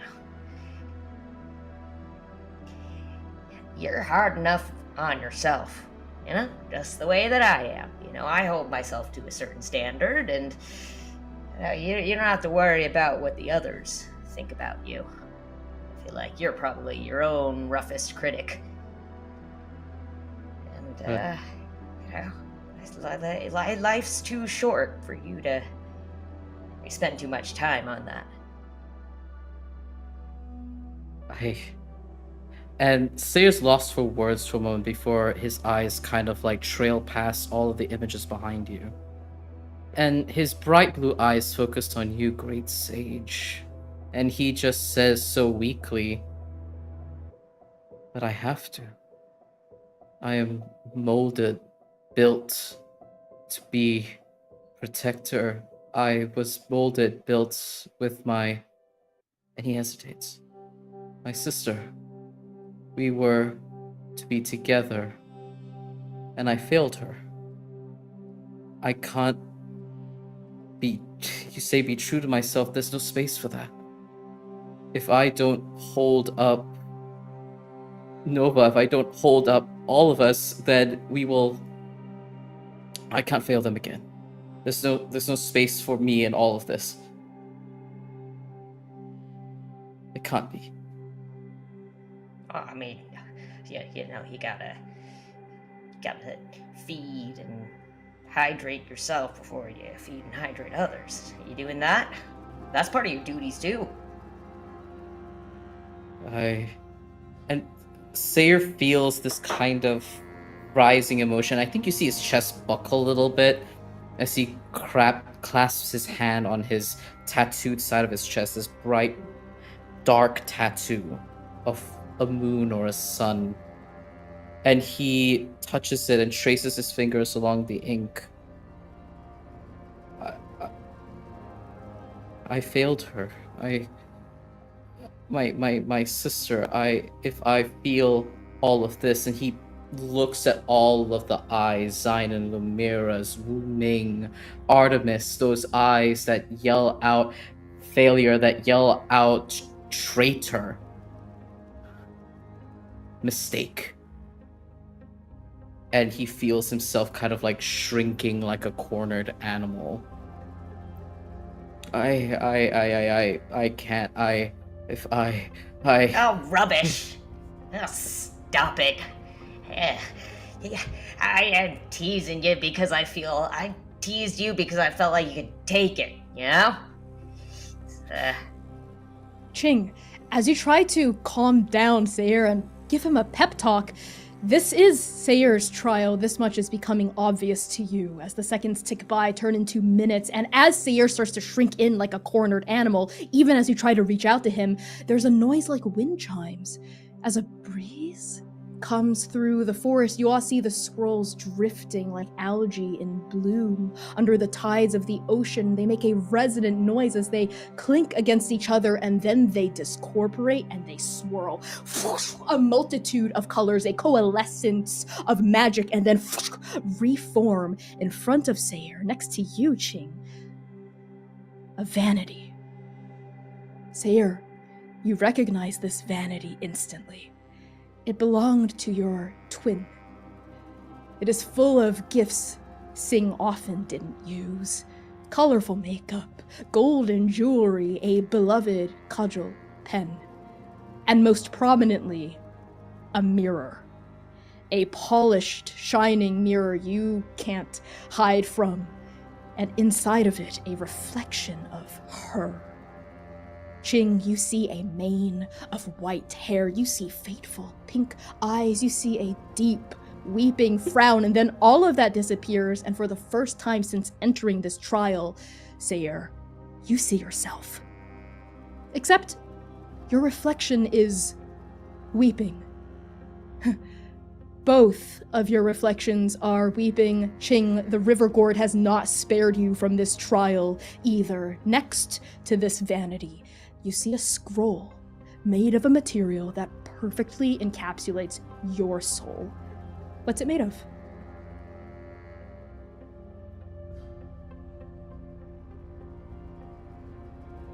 It's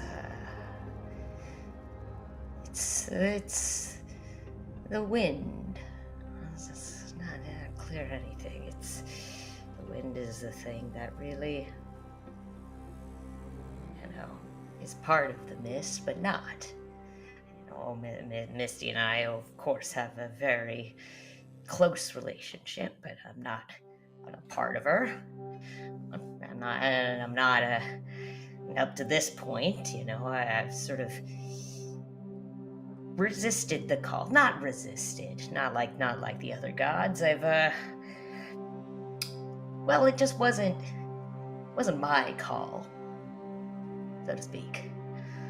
No, I'm not of the same stuff, but right there with it, interacting very close way.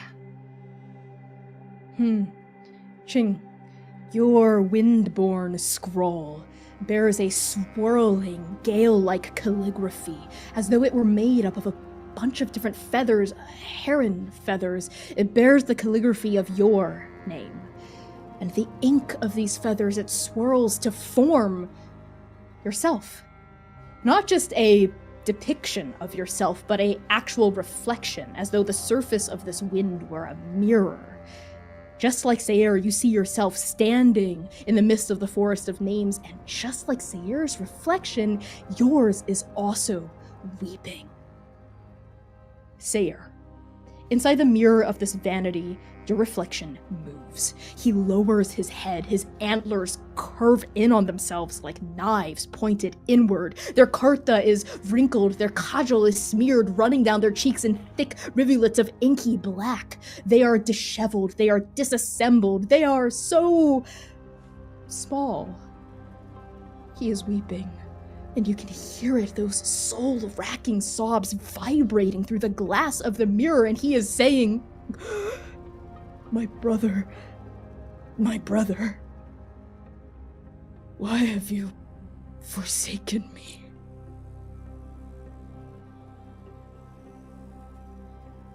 And Sayer lets out a weak sob at his throat.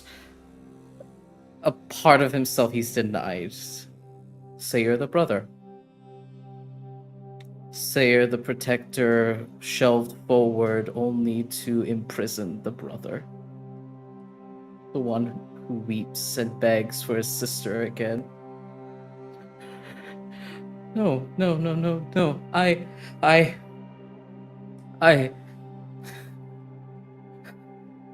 You're here.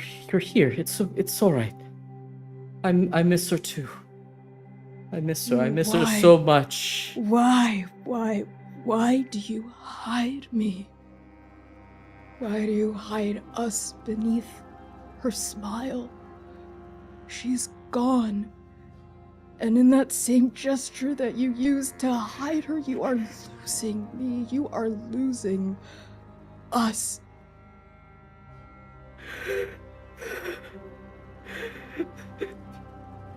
Because I miss her.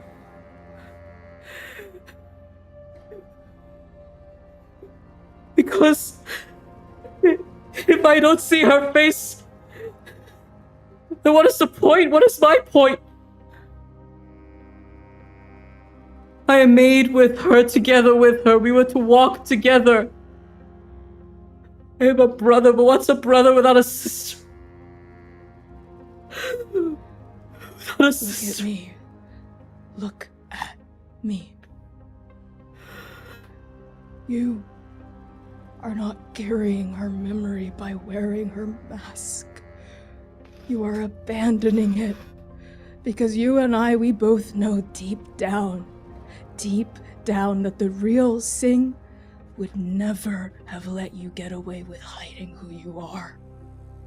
So look me in the eyes, grieving brother, or we will both be lost.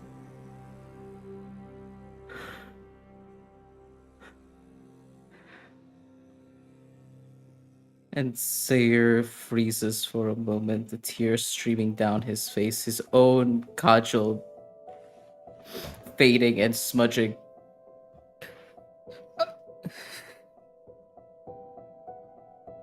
I miss her so much. I just want my sister back. I just wanted her back.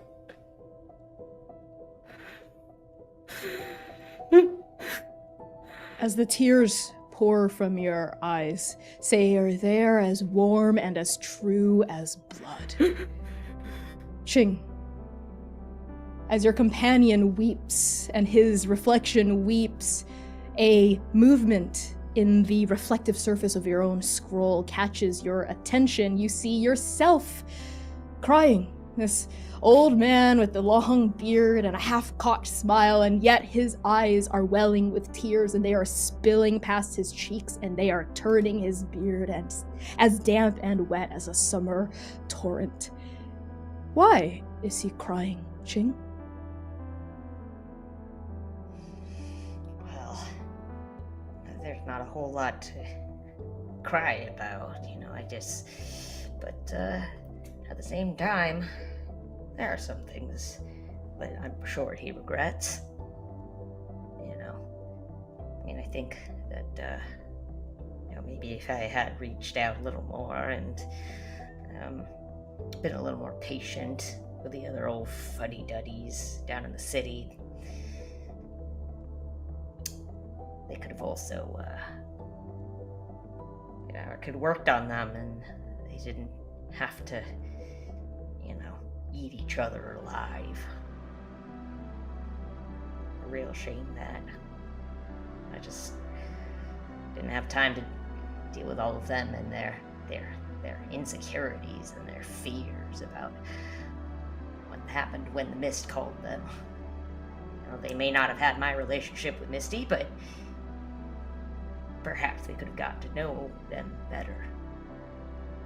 And I do kind of regret that. And that hurts, is what your reflection says to you, never breaking eye contact. That hurts me. Hurts you. Up here, those other fuddy-duddies, they're always caught up in their own politics and whatnot, and the great evening, look at what they did without us. But it still hurts. Still hurts. Can we really keep living like this? Well, in Misty decides it's time to call me home, I'm not gonna resist it. That's what Don't caused you all think of that. Misty's bad sad too business. that we're like this? Well, I feel like she would have said something. Still Maybe pretty maybe early she's on been and everything. trying. Maybe she's been trying and but have we been listening? Well, you and I both know we're not very good at that, No, hearing's going with the years and the age. but we're pretty good at seeing, I'd say. We are pretty good at seeing. So, see, Ching. Look. Look at me. Tell me what you see. Well, I see an old fuddy-duddy that's starting to get real set in their ways. Right back at you. But maybe if the mist hasn't given us our call yet, maybe it's not too late to look at the fact that we're both still in pain. Yeah, well, these youngins have come by, I think, and we can loop them in on all this and maybe tell them some of the things that we didn't take the time to tell the rest of those gods. I think Yes. they could do something with it. Yes, I think so too. All right, now to stop your crying. Here, and Will I you pull stop out your from my crying? beard. I pull out a handkerchief or something. Come on, You too. I don't like seeing you like fuddy-duddy. this. I don't like seeing you like this. Ah. Two elephant nose blows ring Yeah. out through the forest of names, and that racks you out of your reverie, Seer. As Sayer reaches out to the other self, he just kind of like, I overhear the rest of the two sages talking at each other. Oh yeah. And as Sayer like reaches his fingers out into the pool of the mirror and like plays with the tresses of other Sayer's hair and pulls him close to touch his forehead. I miss you, brother. And as he like slowly embraces that face, that self of his, and remembers that love for his sister, he smiles for a moment and says, "You know what, old man, I'm pretty stubborn too. So maybe the young'uns and the old fuddy-duddies have a lot more in common than you think, huh?" Well said. Well said. Maybe you're more than just a pretty face. And Sayer turns around to you and you see that weeping face that was in the mirror now reflected on his own, the smeared cudgel down his face. And the pain and grief just so evident in his eyes, but he's smiling at you. If you say that I'm pretty, then maybe I'll believe it. I mean, you must have seen lots of pretty ones in your time, right, old man? Oh yeah, city of gods, like city of godlike, faces is more like it. But yeah, they also didn't have a whole lot going on behind the faces, if you take my meaning. Well, all that's past now. Also, saying something about me, man? I wouldn't, not in any terms that you'd understand. Listen, and I'm also sorry about your sister. It's important that we keep, their memories alive, the ones that have gone on, but also, it's also a natural thing. Even gods go away. Oblivion and salvation, It's not a bad thing. It's like going home. So don't you grieve about that. You just take care of you. And then you can take care of your friends. Sayer nods and he thinks about the face of his bright-eyed, smiling sister in his mind's eye. And there's a sad smile that shadows Sayer's face. You're right. She wouldn't want to see me like this. Well, I'm sure she'd be okay if you had to be for a little bit, but I'm sure she wouldn't want you like this all the time. Or even worse, having that all the time and then, not showing that face. Looks like you're a pretty great sage yourself, huh? Legends were true after all. You're not just a fuddy-duddy that sits at the top of Tiandu Mountain. I'm a fuddy-duddy that sits at the top of the mountain and is apparently pretty great. As the last of your words ring out in this forest of names, we see both of your tears on the real you, not your reflections. They travel to the bottoms of your cheeks, they fall to the ground, and as soon as they hit this not floor, this pure plate of shadow, mist rises in opulent white seedlings, sprouting up past your shins, up to your necks, up to your heads, and whoosh, whisks you away to the next trial. Ching. An ocean of mist tumbles in every direction. It is a roiling blanket of fog. It is a seething mass of clouds. It washes against your ankles in cold, wet waves like the tide rolling in after a long season of drought. All you see around you is ankle-deep mist, endlessly spooling. Mist and a pair of shrines. They rise up out of the fog like obelisks, like mountain peaks. One of them is yours, Lemura. It is made of clockwork gears inside a glass case with brass cogs wicking in perfect synchronicity, like the inner workings of a watch. The other shrine is yours, Ching. It is made of mist. Pure mist, with strands of shadow and wind and just a breeze of regret weaving throughout the magic. Each of these shrines contains an altar with a stone statue which depicts your ambitions, your callings. Lumira, for you that statue is the Drifter. That vaguely humanoid, flickering, trapped in static outline which wields time magic so deftly, so masterfully, so willfully, in a way you still can't quite comprehend. Its abilities are everything you seek to attain so you can do what needs to be done, so what happens in the wild sea never happens again. On your altar, Ching, you see a statue of Tandu Peak. You see miniature little slabs of granite, even a small flock of white birds carved from stone, each the size of a grain of rice. You see that remote mountain summit where you can always be alone, waiting in solitude, waiting in seclusion, waiting for those worthy and smart and not so fuddy-duddy to come up to you and start building this community you've always sought, might learn to care about you, might learn to know you, might learn to see your loneliness. A magical barrier made of mist hums in front of both of your statues. You haven't yet reached your goals. You haven't yet finished your work, either of you. You haven't yet achieved the success you seek because you haven't paid the proper price. But now, you can.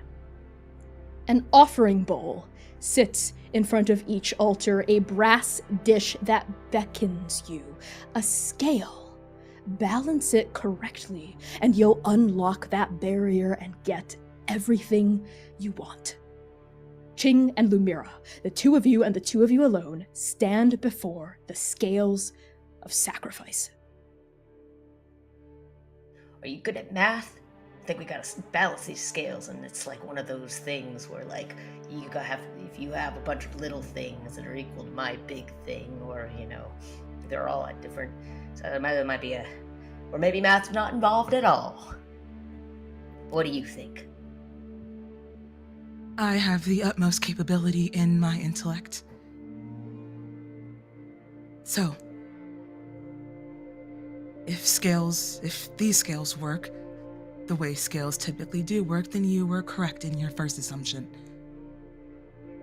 Many things to equal one big thing, or vice versa. Well, let's see what I got here. Ching and Lumira, the two of you observe the altar, the statues, the scale, and both of you notice that there's already stuff inside the bowls.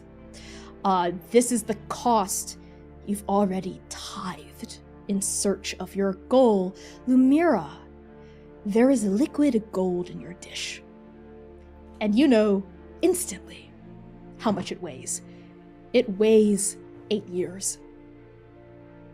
8 years of your life already wasted, already carelessly tithed to a power you don't fully understand.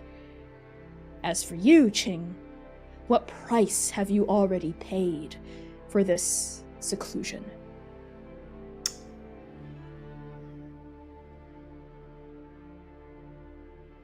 Well, I think there's a lot of little figurines.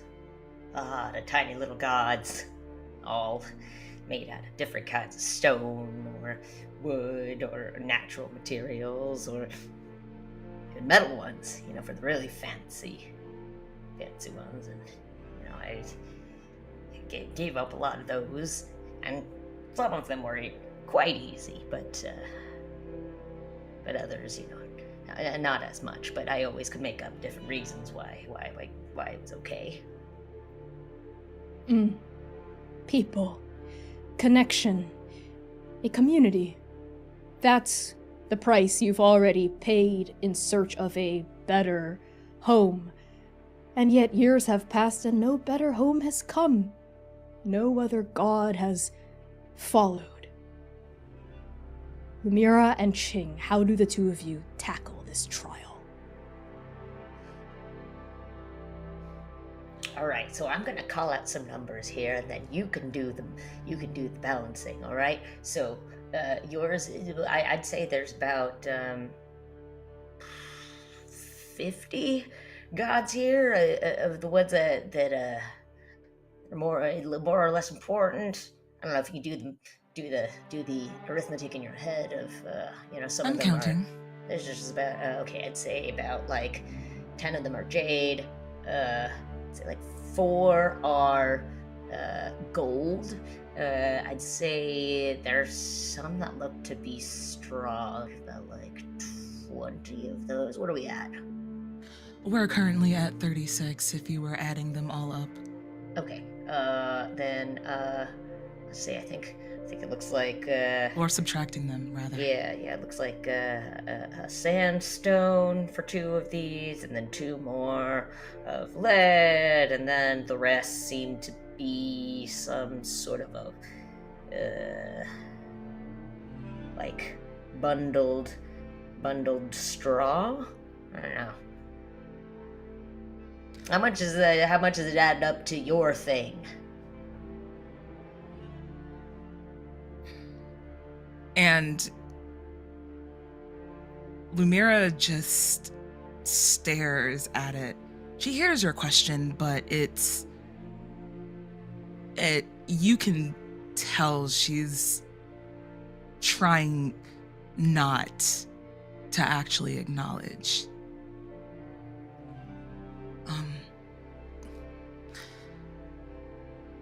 I'm not 100% sure if you have anything that could equate to this. And her eyes drop to the bowl containing the gold. Do you have anything that is of the equivalence of 8 years? 8 years of your life, your sacrifice, your loss? Seems like yours is time and mine is folks. Mine is always time. It's always time. Well, to me, time isn't quite as precious since I've got a lot of it, and and I think these folks here, and I kind of gesture vaguely towards the little figurines, yeah, their time was very, very precious to them too. They weren't willing to give it up. So they resisted the call, and that's what led to them devouring each other. Lumira, that's new information. Yeah, it is. Started feasting on each other's time. Feasting on their time. Well, each other. I think they thought that if they, eat the whole thing, then they get to swallow all the rest of the time and power and things that they'd have to give up if they followed Misty's call. I mean, really, do you blame me for wanting to leave them behind? Well, you as someone who doesn't have infinity time, I imagine that time would be quite precious to you. And I mean, even listen to me, the way that I talk about these folks seems like it wouldn't equal that 8-year goo you got over there. Lumira, when you look at the figurines in the Great Sage's plate, you don't recognize any of these gods. Not even the Emperor is here. These bundles of straw, the jade, the lead, these gods, you've not seen their faces in the City of Heaven, and you've been to the Dreaming City multiple times at this point. These gods seem to predate. Hello, Baba. That's my cat. Baba was Here also he a is. god. Baba was Baba heard Showing God cat. and said you rang. Yeah. He truly is a little he succubus. Go on, get Baba. Anyway. These gods seem to predate the current era, and marrying that with what Ching is saying, they seem to be maybe even an equivalent in age to Ching, who seems to remember the time before the devouring. Always squabbling. If it wasn't one thing, it was another. If it wasn't, I need more power. I gotta, own this plane and everything. It was something else. It was, Ching, you didn't come to the right party. Really exhausting. You are so interesting. Why, thank you. I've taken quite a shine to you myself. Lumira kinda like don't get ducks. me wrong. Not the kind of shine that your friend seems to take it to you. But I'm sorry, what? Hmm? Which friend? Hmm? Who are you speaking of? What's that? Eh? You said my friend. A liking to me? Yeah, you came here with a bunch of friends. Yeah. The ones that aren't here right now. I don't know what you're. I don't know what They're you're so my confused teammates. About. I thought you were the smart one. I am. Or so I thought. And Well. Lumira looks so befuddled, so flabbergasted, just like almost unsteady on her feet. Like that, like knocked her over a bit. Listen, hun, when you get to my age, just I may have all the time in the world, but I ain't got the time, if you know what I mean. This kind of well, in any event, let's do some addition and subtraction, shall we?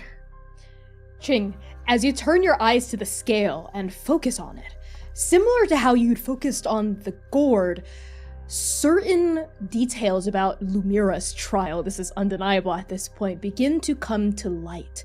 There is something about the fact that they're scales and not just offering bowls that rings to you. They have to be balanced. Maybe what's been offered isn't enough? Perhaps you should put things in or take things out or try to balance the scales somehow to unlock that barrier and achieve your goal. All right. Well, I take out some of the heavier ones, the lead figurines, and see if anything moves. Sure, if you are just reaching forward with the intention of trying things out with a kind of curiosity, a logistical mind, you pick up the lead and nothing changes. The barrier is still in place. All right, seems like we've got to guess at this. We don't get any sort of a balancing act. My guess is that you've given up a lot more with your limited time than I have with my the gods that went on to oblivion and salvation. Gotta give something else up. Well, May I speak freely, Ching? Well, always, yes. It's you don't got a lot of time, youngin. You gotta always speak freely. What if I were to tell you that time is not a problem for me? Well, I'd say that's very cryptic.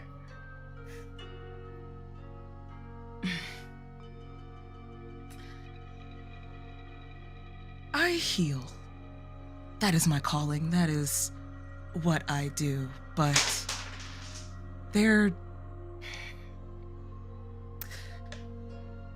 time moves for me, within me, and around me. Different. Much more different than my friends. And this entire time, she's had her left hand deep in the in the pocket of her cloak. You've never seen her pull her hand out of her pocket. It's been there the entire time you've met her. And she pulls her hand out and reaches up her cloak, and her left hand is completely gilded in the gold. It goes from her fingertips down to her elbow, practically.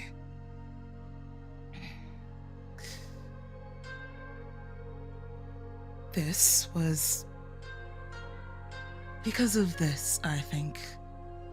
And she points to the bowl.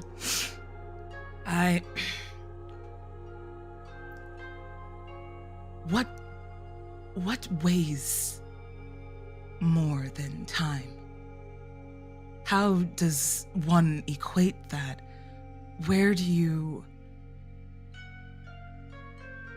What physical manifestation of anything can equate to time?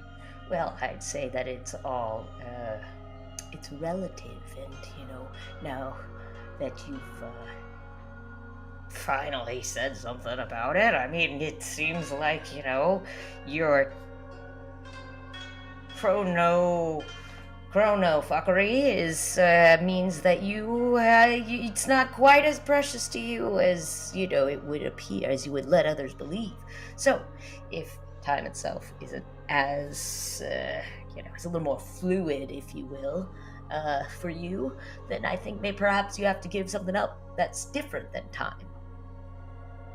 Mine was, connections, and some dubious ones at that, but connections. Ching, as you speak, and as your eyes settle on Lumira's gold-tipped fingers, naturally your gaze would travel across this time mage's repertoire, and you notice, she doesn't really have feet anymore.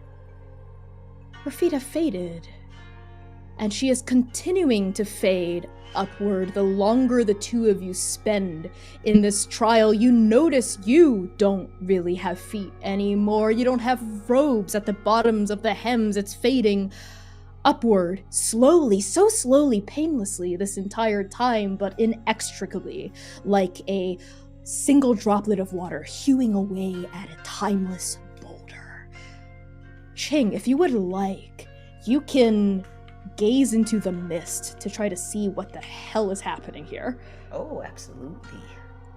Excellent.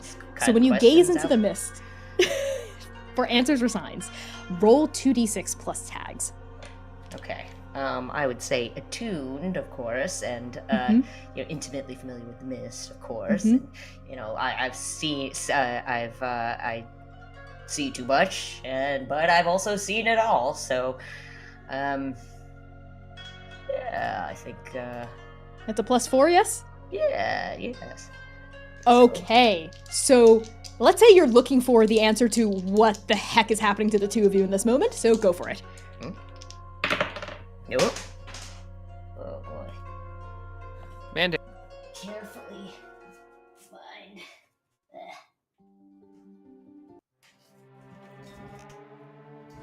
All right. 7. Okay. Okay, 7 plus 4. That's an 11. That is a full hit. On a 10 plus, the mist shows you lucid visions and a clear path forward. So, Ching, the truth about what's happening here strikes you with crystal clarity, just as it had stricken you back on Tandu Feng. You realize in this moment that it's not even really about giving or taking from the scale, because the trial is the fact that both of you have already given too much. No matter how much you give in service of what you seek, no matter how much you tithe, that barrier will not lift.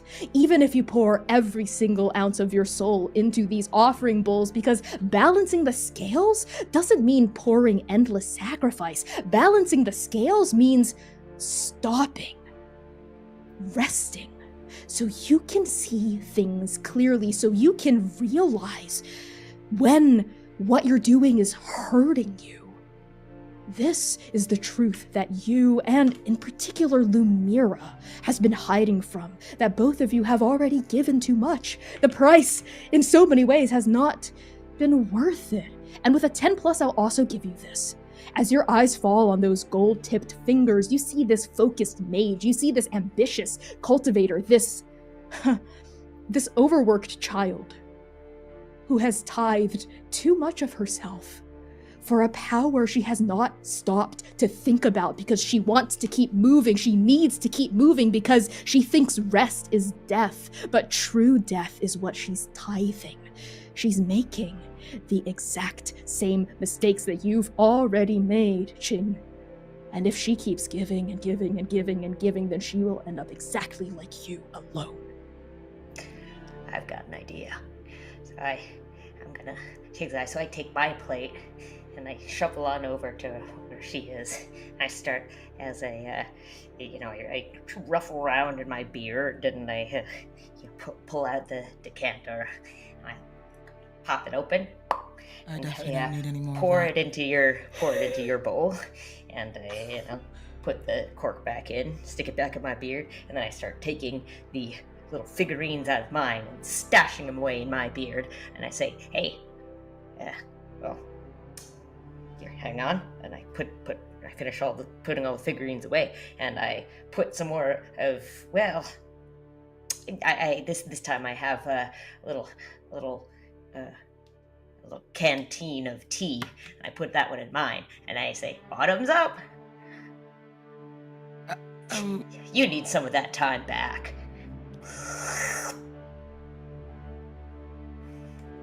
Lumira looks so just completely confused and kerfluffled, honestly. No. Yes, take some time. It seems like you got a lot more of it, and you've been spending it in a way that you really didn't need to. I genuinely appreciate your concern, but respectfully. Oh, hon, I just met you. I'm not concerned about you. I'm just calling it like I sees it. Will forgive my adjective, but I will not. I have something that can truly make things different. That's my calling. Mine, and mine alone. More time to fix whatever is broken, whatever has been done. That is what I am here for. That is what I push for. Have you ever lost someone that was everything to you? Everything. And thinking you had all the time in the world to figure it out, only to have that snatched from you? Do you know what type of hole that leaves in a person? Resting means I feel it. All of it. No reprieve. I won't. Especially when I know I can fix it. Well, you know what they say about time and healing, which is what, according to you, you're very good at. Maybe they don't have that saying anymore. I've been up here a long time. They do. Okay. I used to believe it. But time keeps going on. Time keeps passing, and it doesn't get better. It doesn't hurt less. How long has it been then?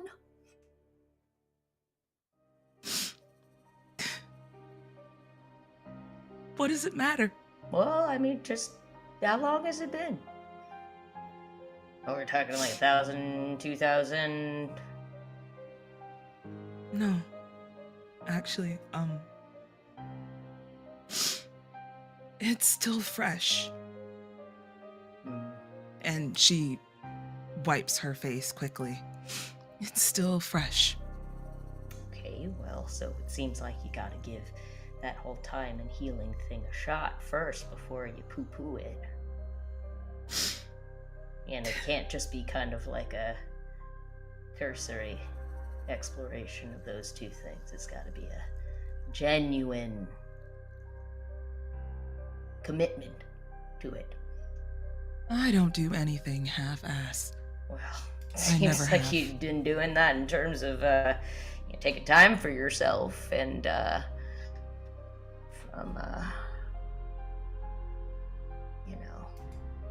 taking time for yourself and attempting to heal. I have a question for you. Hmm. It seems so easy when you speak it. You say take time for yourself. Sit in it. But what do you do when it hurts so bad you can't breathe? You can't sit still? Every second feels like I was the one that took that lance. Like my heart was ripped from my chest and just hit the ground. Well, if it hurts to breathe, you gotta take it one breath at a time. And as for the rest of it, I feel like your friends would help out with that. Unless we're talking about physically, it's just, physically hard, you're hurt. Because They it's have just, their own things. That was Sayer's twin. That was his sister. Simon, we know what he deals with, and Singh was just reopening that wound all over again. How do you look your How do I look my teammates in the face and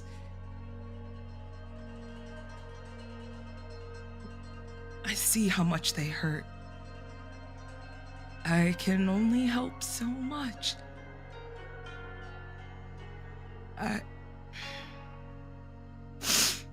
This is a lot. Well, if you can help so much, that's still helping. Right? And That's Lumira, the bowl full of your own years, now mixed with that horrible, horrible spirit, in Qing's hands that they've proffered to you. It rings up to you. A voice rings out from the gold, from the liquid. The drifter's voice. Cloaked in static, cloaked in shadow. You're not sure if this is actually the drifter or just your subconscious version of the drifter, but it sparks out like black lightning and it says, "Ugh, enough! You can't stop what happened to Sing from happening again. You can't support Zynon. You can't support Seir if you're exhausted or if you're dead. So you need to take care of yourself before you can tear this shit apart." And then, softer, more gentle. You can't save anyone if you're gone. Now drink. And Lumira wipes her face, her tears glimmering against her gilded fingertips, before she takes the bowl and, with one last look at you, Qingqi, bottoms up, I guess, and will put the bowl to her lips and drink the gold. And Lumira, drinking the gold mixed with this sweet, hot, burning spirit, you don't gain those 8 years back, but you do gain something you haven't felt in 2.5 months. Rest. And the mist swirls up out of nowhere. The shrine collapses into fog and then rises again, consuming both of you, and it becomes a dense forest. The mist becomes a sandstorm. The mist becomes a world that fades into memory without anyone left to mourn it. The mist becomes a song. Above the journey, the mist becomes the earth underfoot. The mist becomes a dead garden around both of you. And you walk through it. The trees have desiccated husks. The grass is frail and gray. Skeletal vines crawl over cracked beds of lifeless flowers, their petals long drained of color, their pollen long crumbled into dust. The two of you are, of course, Zynon and Qing. Zynon, the great sage, walks beside you. Great sage Zynon walks beside you. Your steps fall on a beaten path, winding between crooked trees with bare branches and thorny briars that promise only pain if you touch them. The path curves into the darkness of crumbled vines until it bleeds out of sight, leading somewhere. Maybe the way out, if you were an optimist. The two of you, and the two of you alone, find yourselves mid-walk through this dead garden. Huh. Hi. So have you found that stretching or doing like very slow martial arts in the morning helps out with the rest of your day? It can. Admit I spent a bit of time outside of my body recently. Where do you think we're going? Well, my guess is to your trial. Any hidden thoughts or deep insecurities you want to lay on me now so we can kind of speed on the process? Well, I lost my entire world. But other than that, I'm fine. Oh boy. here a while.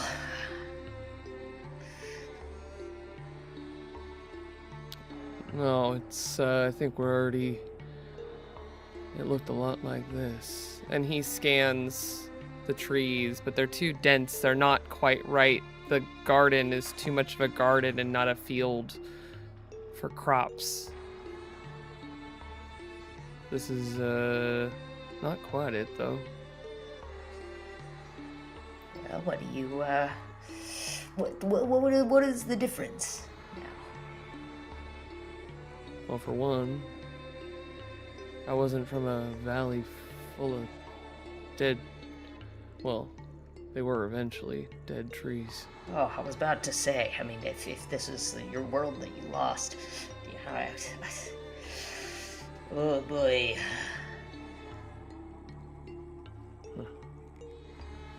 What do you remember about the world that you lost? What were some of your favorite parts? And at that question, a sad but true smile pulls at his tight lips. It was beautiful. Long nights. Fields, green, bright. A happy world. Zynon, as you speak, remembering Kesuke, you get the distinct feeling that you are being followed. And so do you, Ching. Both of you get that prickly at the back of your neck sensation that you're being dogged. That there are shadows slinking in your wake just out of your peripheral vision. And not just that, you have an inkling you know who's following you. Of course, Zynon, of course it is. It's what it's always been. It's ghosts. For you too, Ching. Ghosts. Ghosts of gods long devoured, ghosts of gods you used to know, ghosts of gods who might still exist, might still be alive, but you've not seen in centuries. As for you, Zynon, you know their names. I don't have to say them right now. Zynon can feel the hairs on the back of his neck all stand up, and he tenses, the smile vanishing off of his face. You feel that? What do you say, we do a fastball special? I get the feeling they would catch wise real fast. Alright, well, keep on walking then. Yeah. And this time his hand vanishes at his side and rests on the quiver of arrows and the bow that sit right there. He can't fight ghosts. In fact, the people that he knows are following him, he would never shoot. Unless they needed it for a job or something, but that wasn't this. This was a stroll. Anyone back there you, got any grief with still, or anything you want to say while we got the opportunity? Nothing I haven't already said. This just keeps happening. They won't leave me be. Especially here. Well, I happen to know there's no such thing as ghosts once past a certain point, so that means that they're all up there. You ever talk to them? Not often enough. Well, shall we? Alright, and sit down. he kind of stops, straightens up, but keeps stepping. No, I don't think that's gonna make them go. They just, no matter what I do, they always turn up again.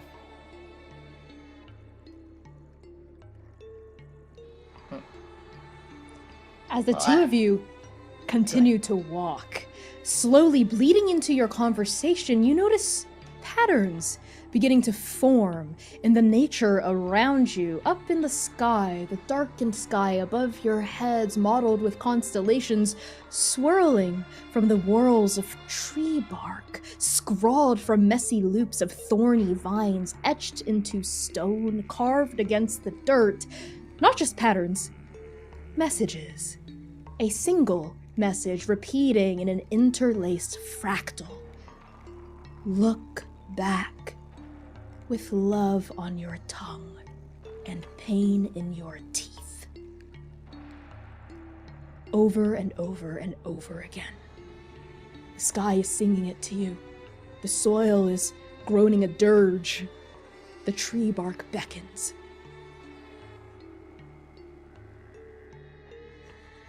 I guess you really are the wise sage around here, aren't you?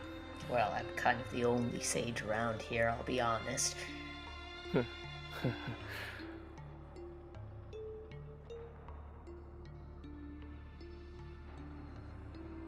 I do talk to them.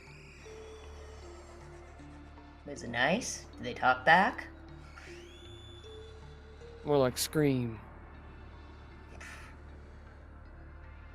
It's, Do you know what wind sounds like when it consumes an entire plane of existence?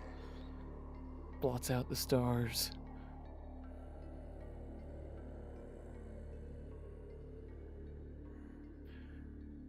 That's what I hear. well, we're in the special mist trials. So, what do you think? Maybe they might say something different other than foo. Oh, you know that one. You're of an age where you might know that one. And he stops walking finally. What would you say? Well, I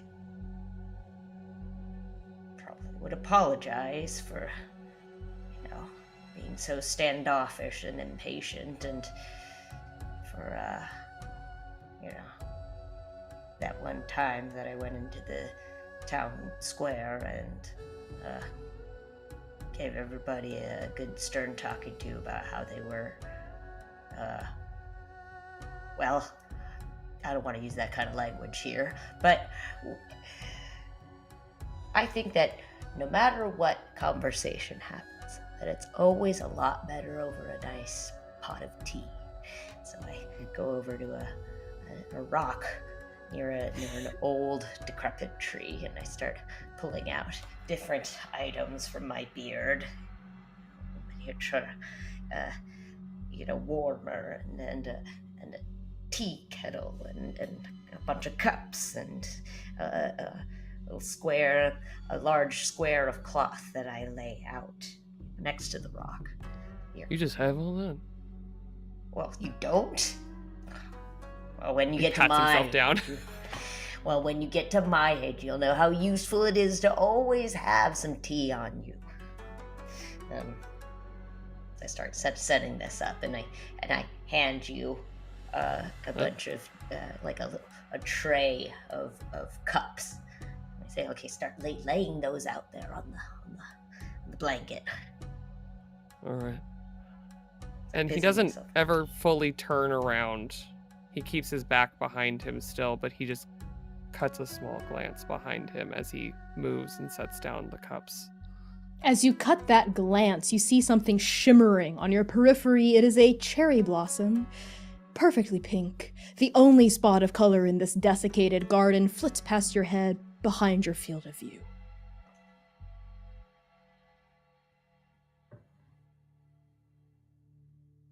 There's so many things I didn't say before. It feels hollow to start now.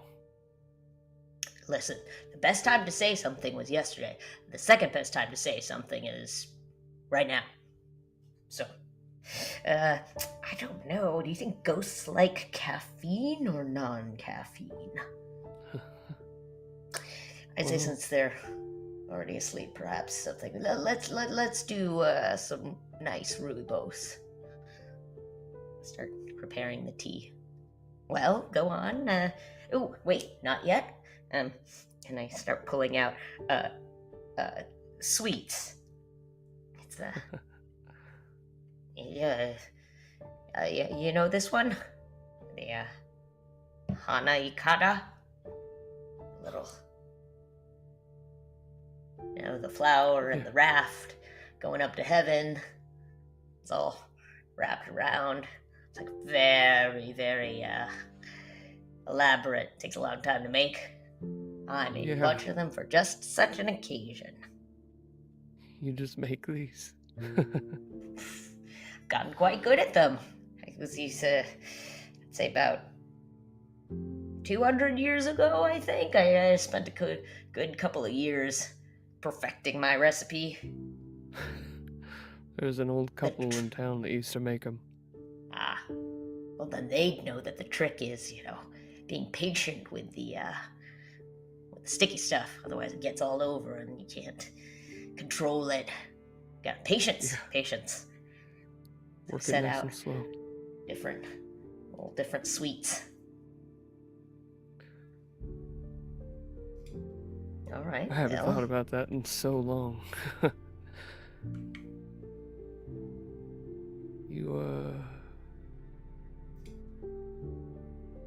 I should have told every single one of them. Well, there's quite a lot of cups there you got. Lay out enough of them for all of them. A lot of the sweets left. And he doesn't set down the sweet that you handed him. He looks it over, the care, the time that goes into it. And he stops setting down cups. And he turns around and holds it out. I should have said 1,000 times how much I needed every single one of them.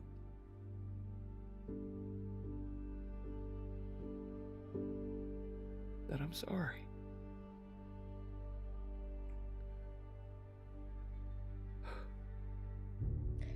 Zynon, as you turn, it is exactly as the messages have bid you to do. It is with love on your tongue, and it is with pain in your teeth. And as you turn, Ching, you see it too. The garden blooms. Infinite colors explode from dry earth, infinite constellations of life branching outward, trees teeming with emerald leaves, flowers spiraling from desiccated thorns, soil swelling with life-giving water. Oh, and the people. Zynon, you see your parents, you see Dom, you see Piera, you see Azalis, Doxa, you see Sing. Ching, what ghosts do you see?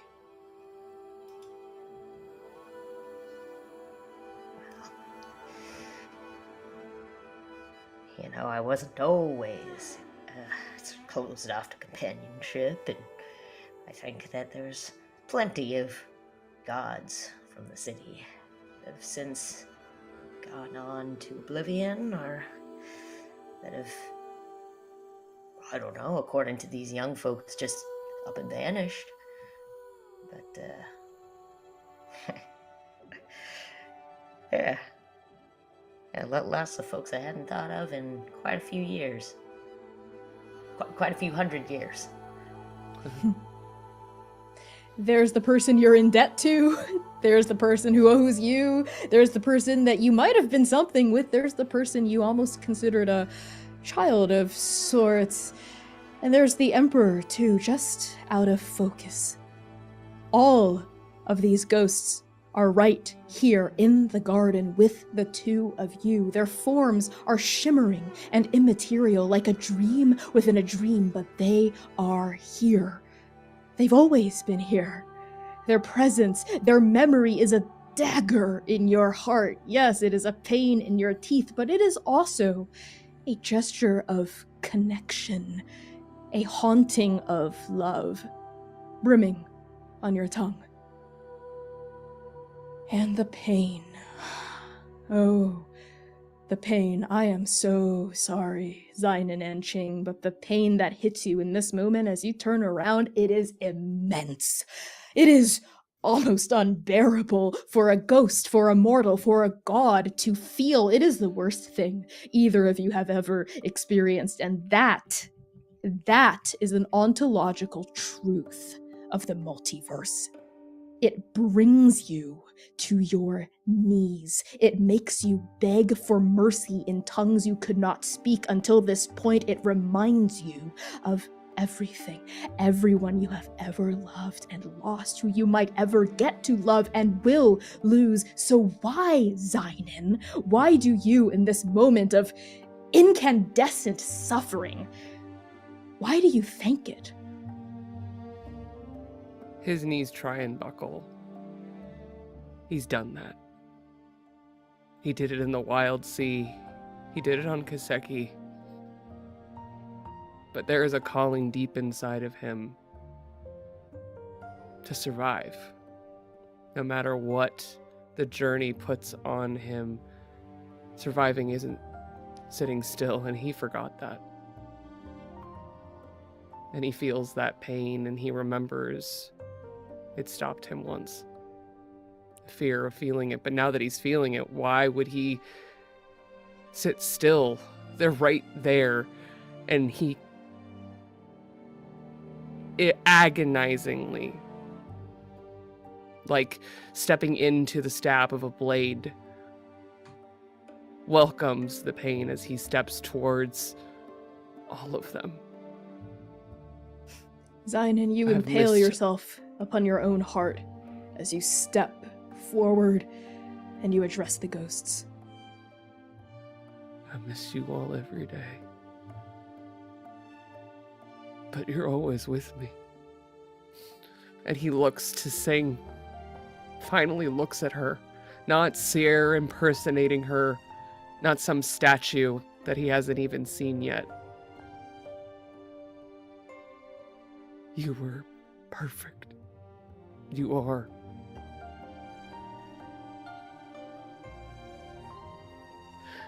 He looks to his family. This family that sits on him like the hat that he wears, like the dust in his bones. Never leave me. I'm sorry I left you. I'm sorry. And he falls to his knees finally right in front of Doxa, not out of the weight, but because she's there. The ghosts come forward, Zynon. And you know this to be true, they've never left you. Never. Oh, and the pain, this pain you feel, the tears that brim in your eyes, you know it. It is worth it. All of it, it's worth it. It's worth it. It's worth it. It just is. And that is the truth you have been hiding from. Ching, what words fall from your lips in this moment?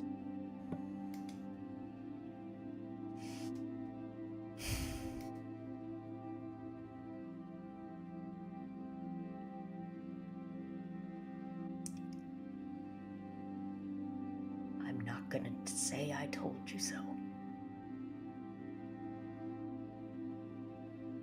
But, well, I did.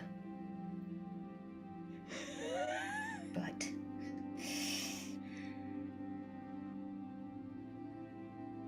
I wish you had all listened.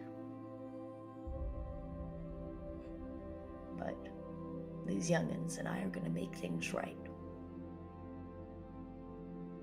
And for those of you who did listen, well, good job. I hope you're home. The ghosts of the gods you knew, the gods who were taken, the gods who started the devouring, and the gods who were devoured, They look at you. They look at you with eyes you haven't seen in over 1,000 years. They look at you in this mist space, in this veil of dreams from beyond the pale of oblivion and salvation, and they see you. And they nod. And you feel the weight of that nod. And the least immaterial of them, the least shimmering of them, is the Emperor. Longdu, the one ghost that is not quite a ghost, not yet, still here. And that promise that falls from your lips that you and the youngins are gonna do something different. This version of the Emperor looks you right in the eyes. And you know she's going to keep you to that promise. The mist thickens around this trial. It sweeps away the pink blooms, the flowering trees, the vines with thorns, yes, but also with flowers, with pain and with love, spiraling up, up, up until the mist rises and washes it all away. And on that, we're going to take another quick break. Much quicker than the previous one, about 5 minutes or so. We'll be back to finish out the final last bit of our special guest stream. We love you all so much. See you in 5. Show.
Hello, everybody, and welcome back to the final leg of our special guest stream with Erika Ishii. Speaking of which, we have raised well over our goal of 1,500. We're at like 1,600 now, so thank you everyone so much for your incredible generosity.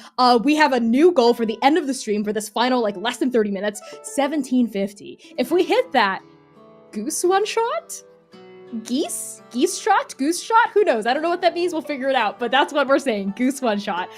Before we just hop right back into the session, a reminder of content warnings for this episode. They may include fantasy violence, grief, trauma, depictions of heights, visions, romance, references to sex, ghosts, isolation, complex relationships, and mentions of divine cannibalism and death of loved ones and family. So if you're on Twitch, you can access these content warnings at any time with !CW in chat. And if you're elsewhere, use the link in my bio on TikTok or go to transplanerrpg.com to learn more about our show, its topics, and its themes. And with that out of the way, let's get right back into the session.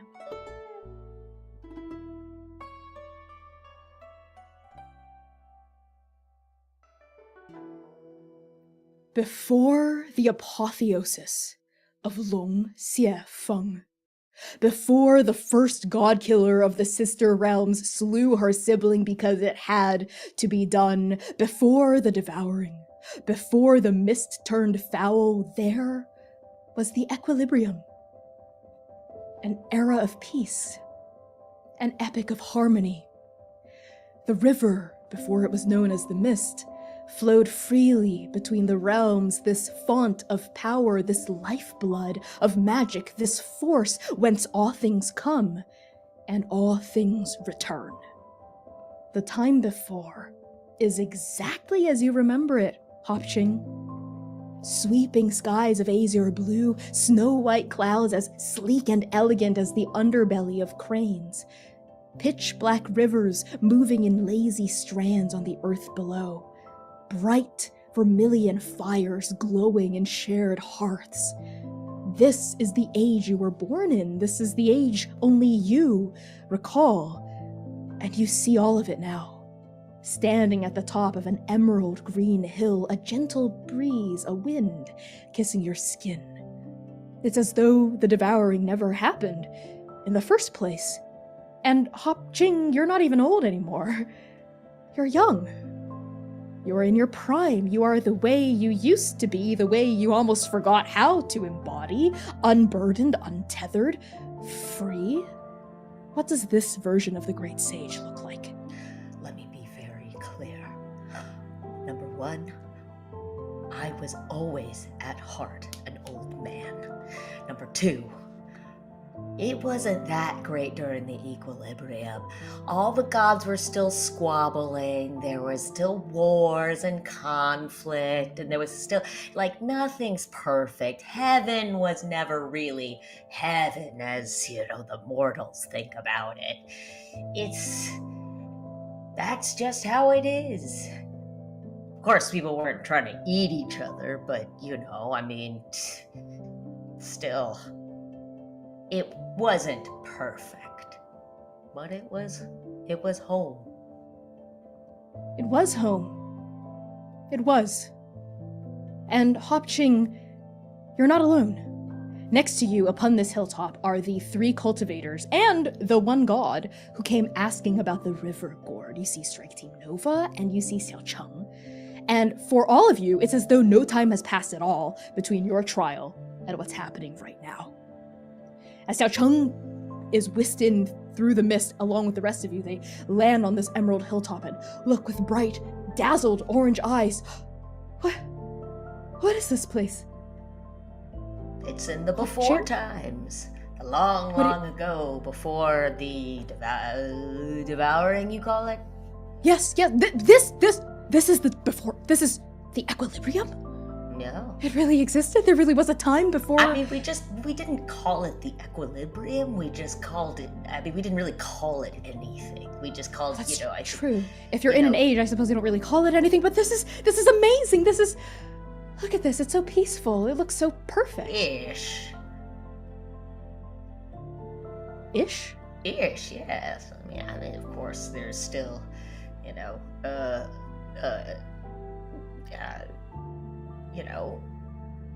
Chief Foon, like, was still kind of a dick, and there was so many gods that we're messing around with mortals and everything, and we're always had all these little petty squabbles with each other, and there was all these rules about who could wear what when. You weren't supposed to wear purple past what is it? What's the the problem month with of the purple? cat. Yeah. Do So you miss it? Do I miss it? I mean, well, I mean, this is the time in which I left. So, I mean, in hindsight, yes, there's plenty else I could have done during this time while they weren't eating each other. Plenty more dalliances to have been had, and a lot more could have been done. But to be honest,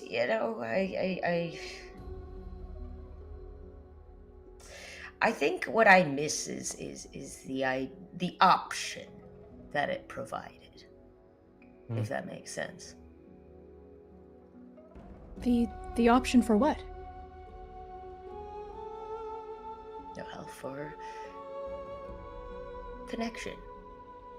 I think that was the thing with that happened back then. Of course, there was conflict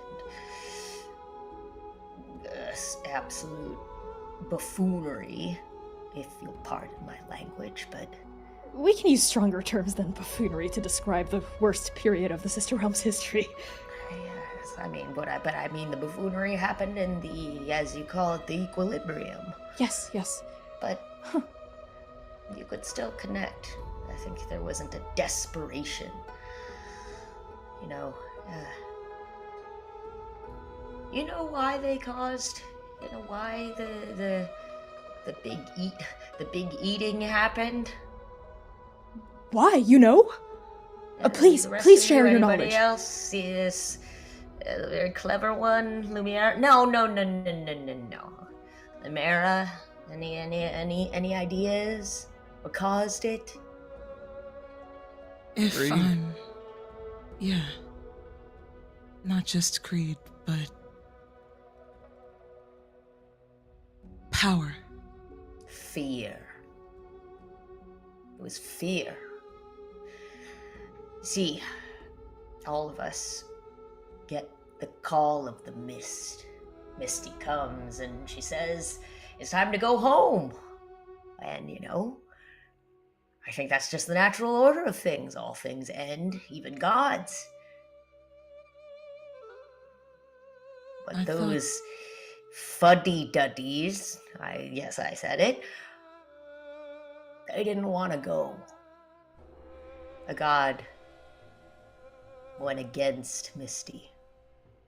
The mist, as you say. They didn't want to go. They were, so perhaps, yes, a power, a greed for power, greed or power, but I think it mostly, just like all sort of greed and conflict, comes from fear. They didn't want to go. They were afraid of what happens after, of oblivion and salvation. I've heard the call of Misty, but we have a different kind of relationship, if you will. And but one day, if she asks me to sort of settle down with her or them, that'll be my time. And You'll I just get to go go. home too. Home. You really think of it that way? Oh yeah, I mean, I'm not eager to go back. There's still so much to explore, and many steps of our relationship that have yet to be discovered. Which seems she saw fit to bring all of you in for a little stint here, which is fine. Actually, we didn't discuss it, but I think she understood that. Anyway, Do Yeah. you regret it? Do I The- regret being... Leaving? Do you regret severing? That's not a good word for that, but Leaving. I don't Leaving. regret sticking to my principles. You know, I saw fit to go up and start my own city. You know, one that would sort of be more in harmony with the mist and with all of its twists and turns. And I think that, you know, the invitation was always open for the rest of them to come up. Always. I had no idea of such an invitation. You've been around for so long, Great Sage, that... Well, the gods you issued this invitation to, were they your peers during the before times? Yeah, peers in terms of age group, I'd say. Peers Yes, in yes, terms of of course. intelligence or Sure, of course not. Of style course or not. all I of don't mean that. to insult your Yeah, intelligence or no, your no, stature no, or your no. wisdom But or I your just want to strength or be your... very clear about all of that. Yes, I am very, very old, even as far as gods go. I mean, as it was, you know. It's part of why I thought you were just a legend. The gods of the city of heaven, very few of them know you exist, even believe in the fact that a great sage might live at the peak of Tiandu Feng. I fear your invitation may have been lost to the ravages of time. That makes sense. But I think But in also- general that they just didn't want it. You know how it You- is when somebody invites you and you just kind of ignore it for a while and then you forget it really happened. You've You all did, done it. by Don't you God. look at me like you haven't done that before. Somebody sends you a Do you, message and you think you replied to it and then Do you regret giving them that distance? Do you regret not being there with them I when they don't might have regret needed not you? I don't regret not being there with them, but I wish perhaps that I had followed up and maybe sent a couple more messages with the invitation. Because if they didn't remember, well, I mean, that's on them. But if they never got it, then I suppose that's on me. And what if the devouring devoured your chances of that message? Stole your goodbyes.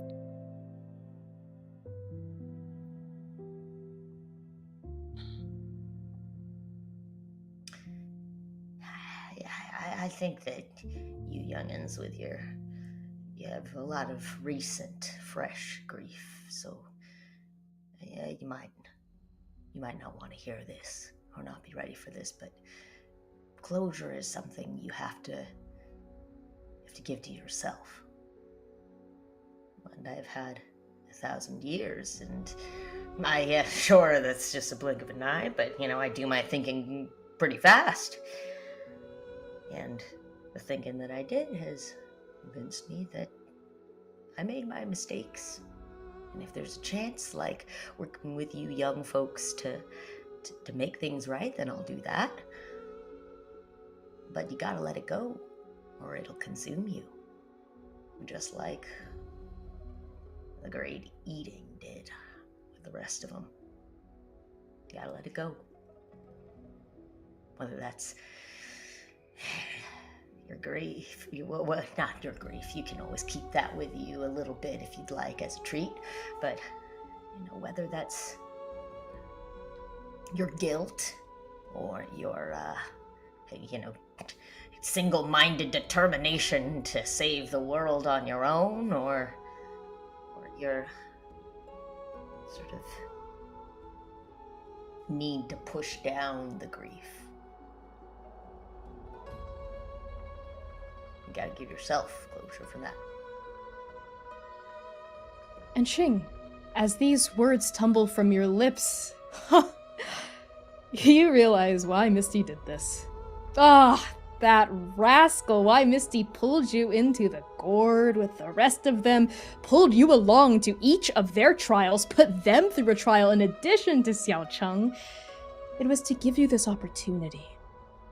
The opportunity, Ching, to look at the before times, to look at this place that lives only in your memory, and to, if you're ready, if you choose to, say a proper goodbye. So you can move forward and find that community, find that future worth fighting for, even if it means handing the torch to the youngins. Well, I think that these young folks, after going through all their boo-hooing and such, might be ready to take up that torch.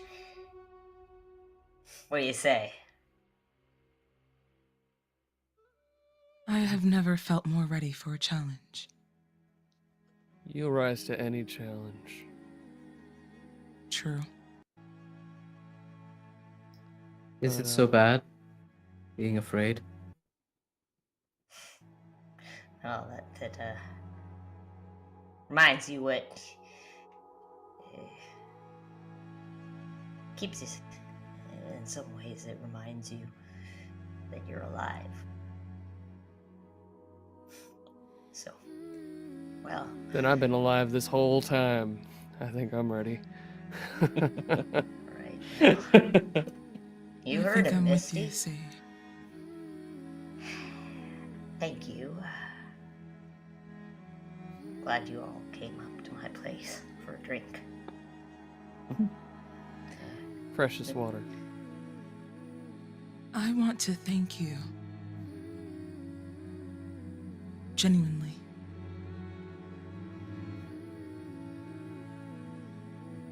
I hid for a while. And you've helped me see.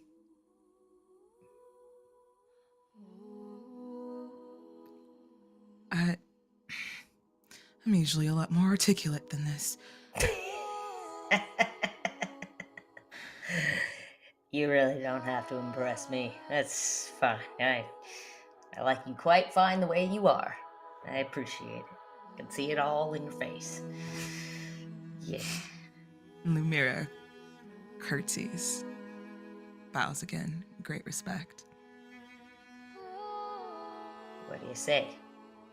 Should we open up this gourd? Yes, I'm more than ready. Should You ready for perhaps- this world to meet the other one? I've been waiting for the past week, though it feels much longer than that, for me to be able to undo my mistake. And I think I'm finally ready to shoulder what that actually means. So- Xiaocheng, Alone. being afraid is not a mistake. You It's didn't where your make a strength mistake. lies.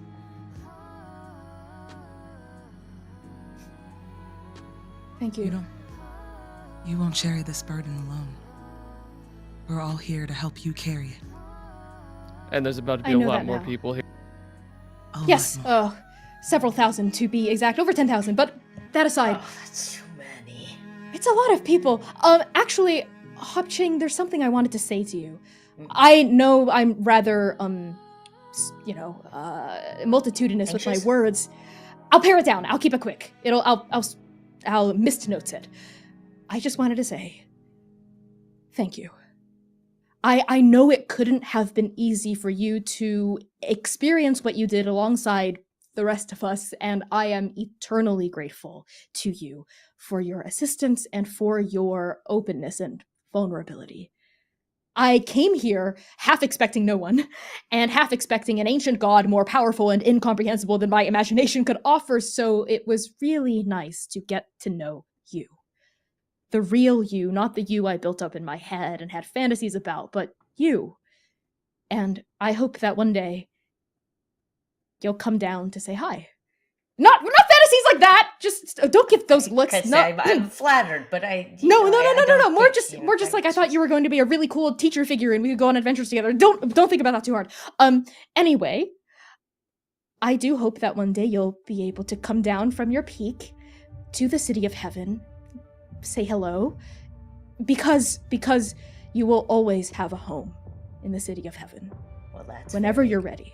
That's very kind of you, but you might have to send me a couple of messages up about what I have to wear after the year of, or after the year of the cat, or something like that. So until then, you can always find me up here. Oh, Ching. we stopped using the cat calendar like 500 years What? ago. Yeah, but I can fill you in after we come back. Ching, don't let ceremony stop you from talking to people before they're ghosts.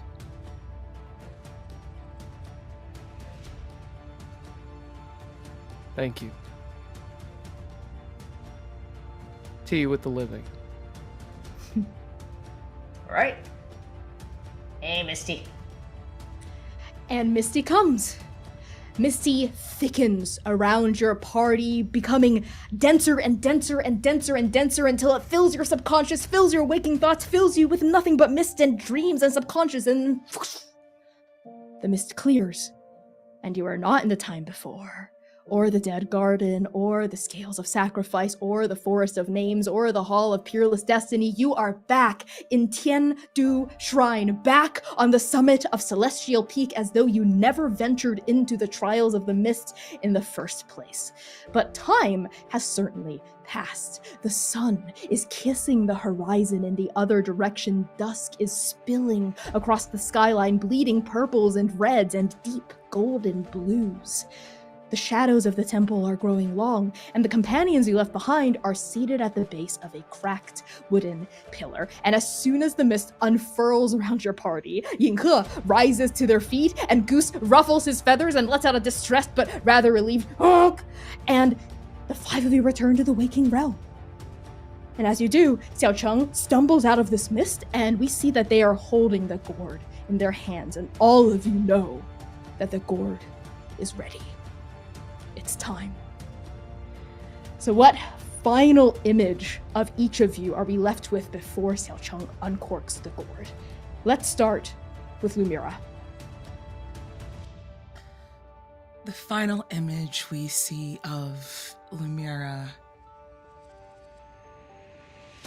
she finally looks rested, or as rested as she can be in this moment. Her back is stoic.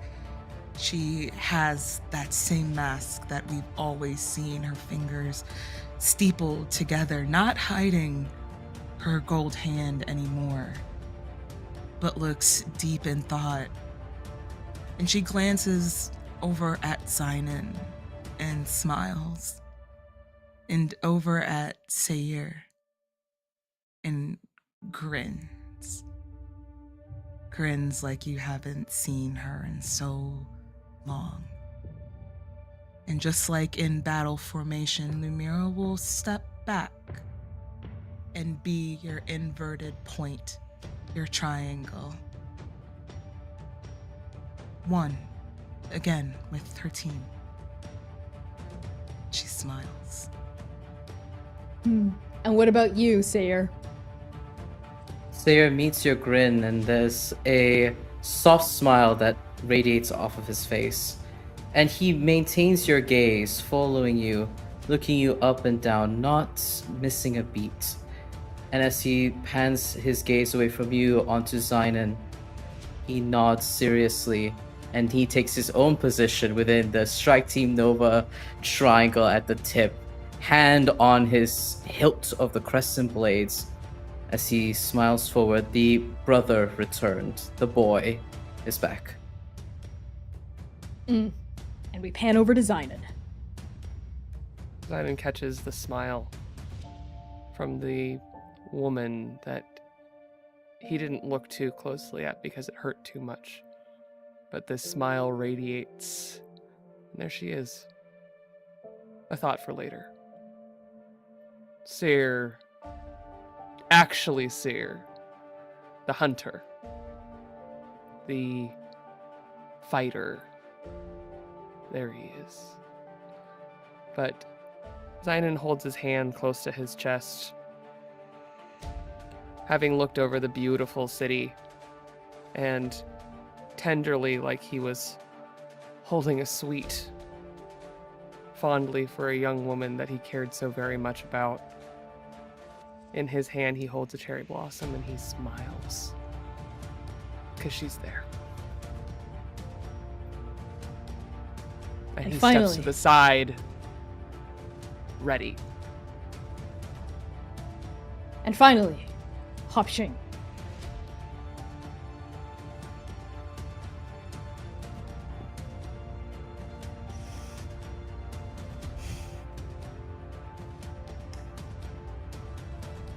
There's always a certain peace and tranquility to those that have age and wisdom. But I think that now there's a little more sharpness to it. And, you know, not everything has to be peaceful for it to be necessary and effective. In fact, I think these young folks have taught me that perhaps it's better not to be quite as peaceful and complacent.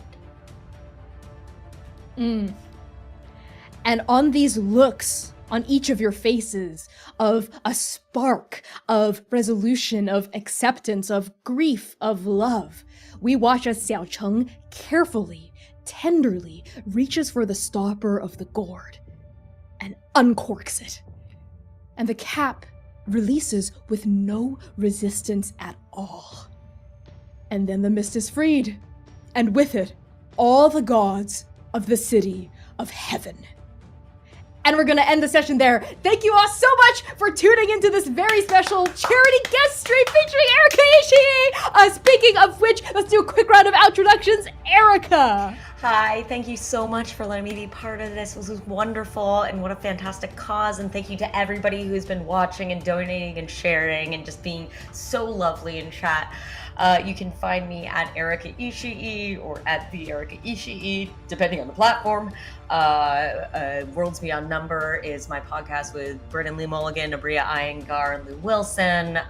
Dimension 20 and Dropout, I'm all over there. And yeah, thank you so much. Thank you so much for joining us for this very special stream. We love the Great Sage. I'm obsessed with the Great Sage. I'm obsessed with Hop Ching. The grandfather I never knew I needed. Valiant Dorian. Hello, everybody. I'm Valiant Dorian. I use he, him, his pronouns. You can find me all on the internet at Valiant Dorian. Also, Spirit Bear. Please enjoy that lovely treasure I just set you on. And tonight, the distinct pleasure of playing your brother, Sayer. Uses he, they pronouns. Thank you, Hop Ching, for being the grandfather Sayer never had. And I'm going to pass it to the pop-up of the hour. Zynon? I'm Kai. I play the pop-up of the hour. You can find me all over the internet as Estelle of Imladris, on practically everywhere. And I have had the deepest and sincerest pleasure of playing Mr. Zynon-ish tonight. Against Erika, who is apparently playing my actual grandfather for most of this. Terribly sorry to everybody. If you felt called out by this character, you are maybe entitled to compensation. I already tried the compensation arc, Erika. Connie denies me Connie every keeps time. denying Claim it. denied. Yeah. Denies me Claim every denied. time. There's no such thing as compensation here. It's just hurt. Sam, take us away. Well, I guess I will go on ahead and wrap it up for the cast. I'm Sam. I use she, they, and the occasional they pronouns. I play Lumira, she, her. You can catch me all across the interwebs, across multiple platforms at Lust for Life X, LUSTTFORLIFEEX. And I'm going to pass it along to the boss to close us out. It's a me, the boss, to close us out.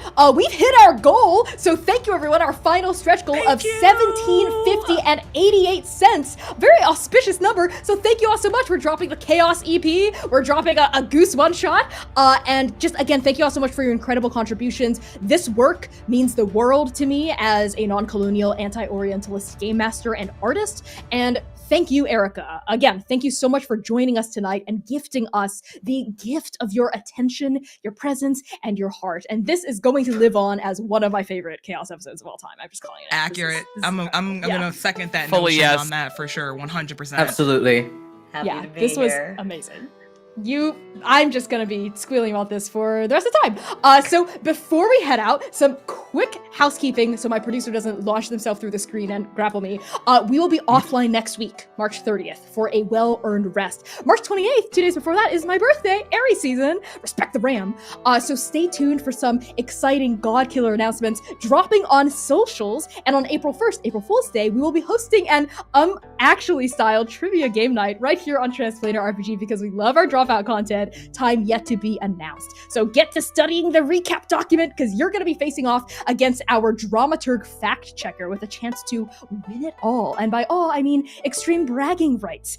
Finally, last item of business, we will be participating in Big Bad Con Online this year on April 6th at 2 p.m. Eastern Standard Time with a panel called Love Persevering, Exploring Grief Through Performance. Very us. Big Bad Online is a free online convention, so make sure you sign up and stay tuned if you'd like to learn more about why we make the kind of work that we do. And that's it for now, I promise you. We love you, Transplaners. Thank you all so much again for the stream and for giving your attention and your time and your money. We'll see you next time. Bijo, bijo.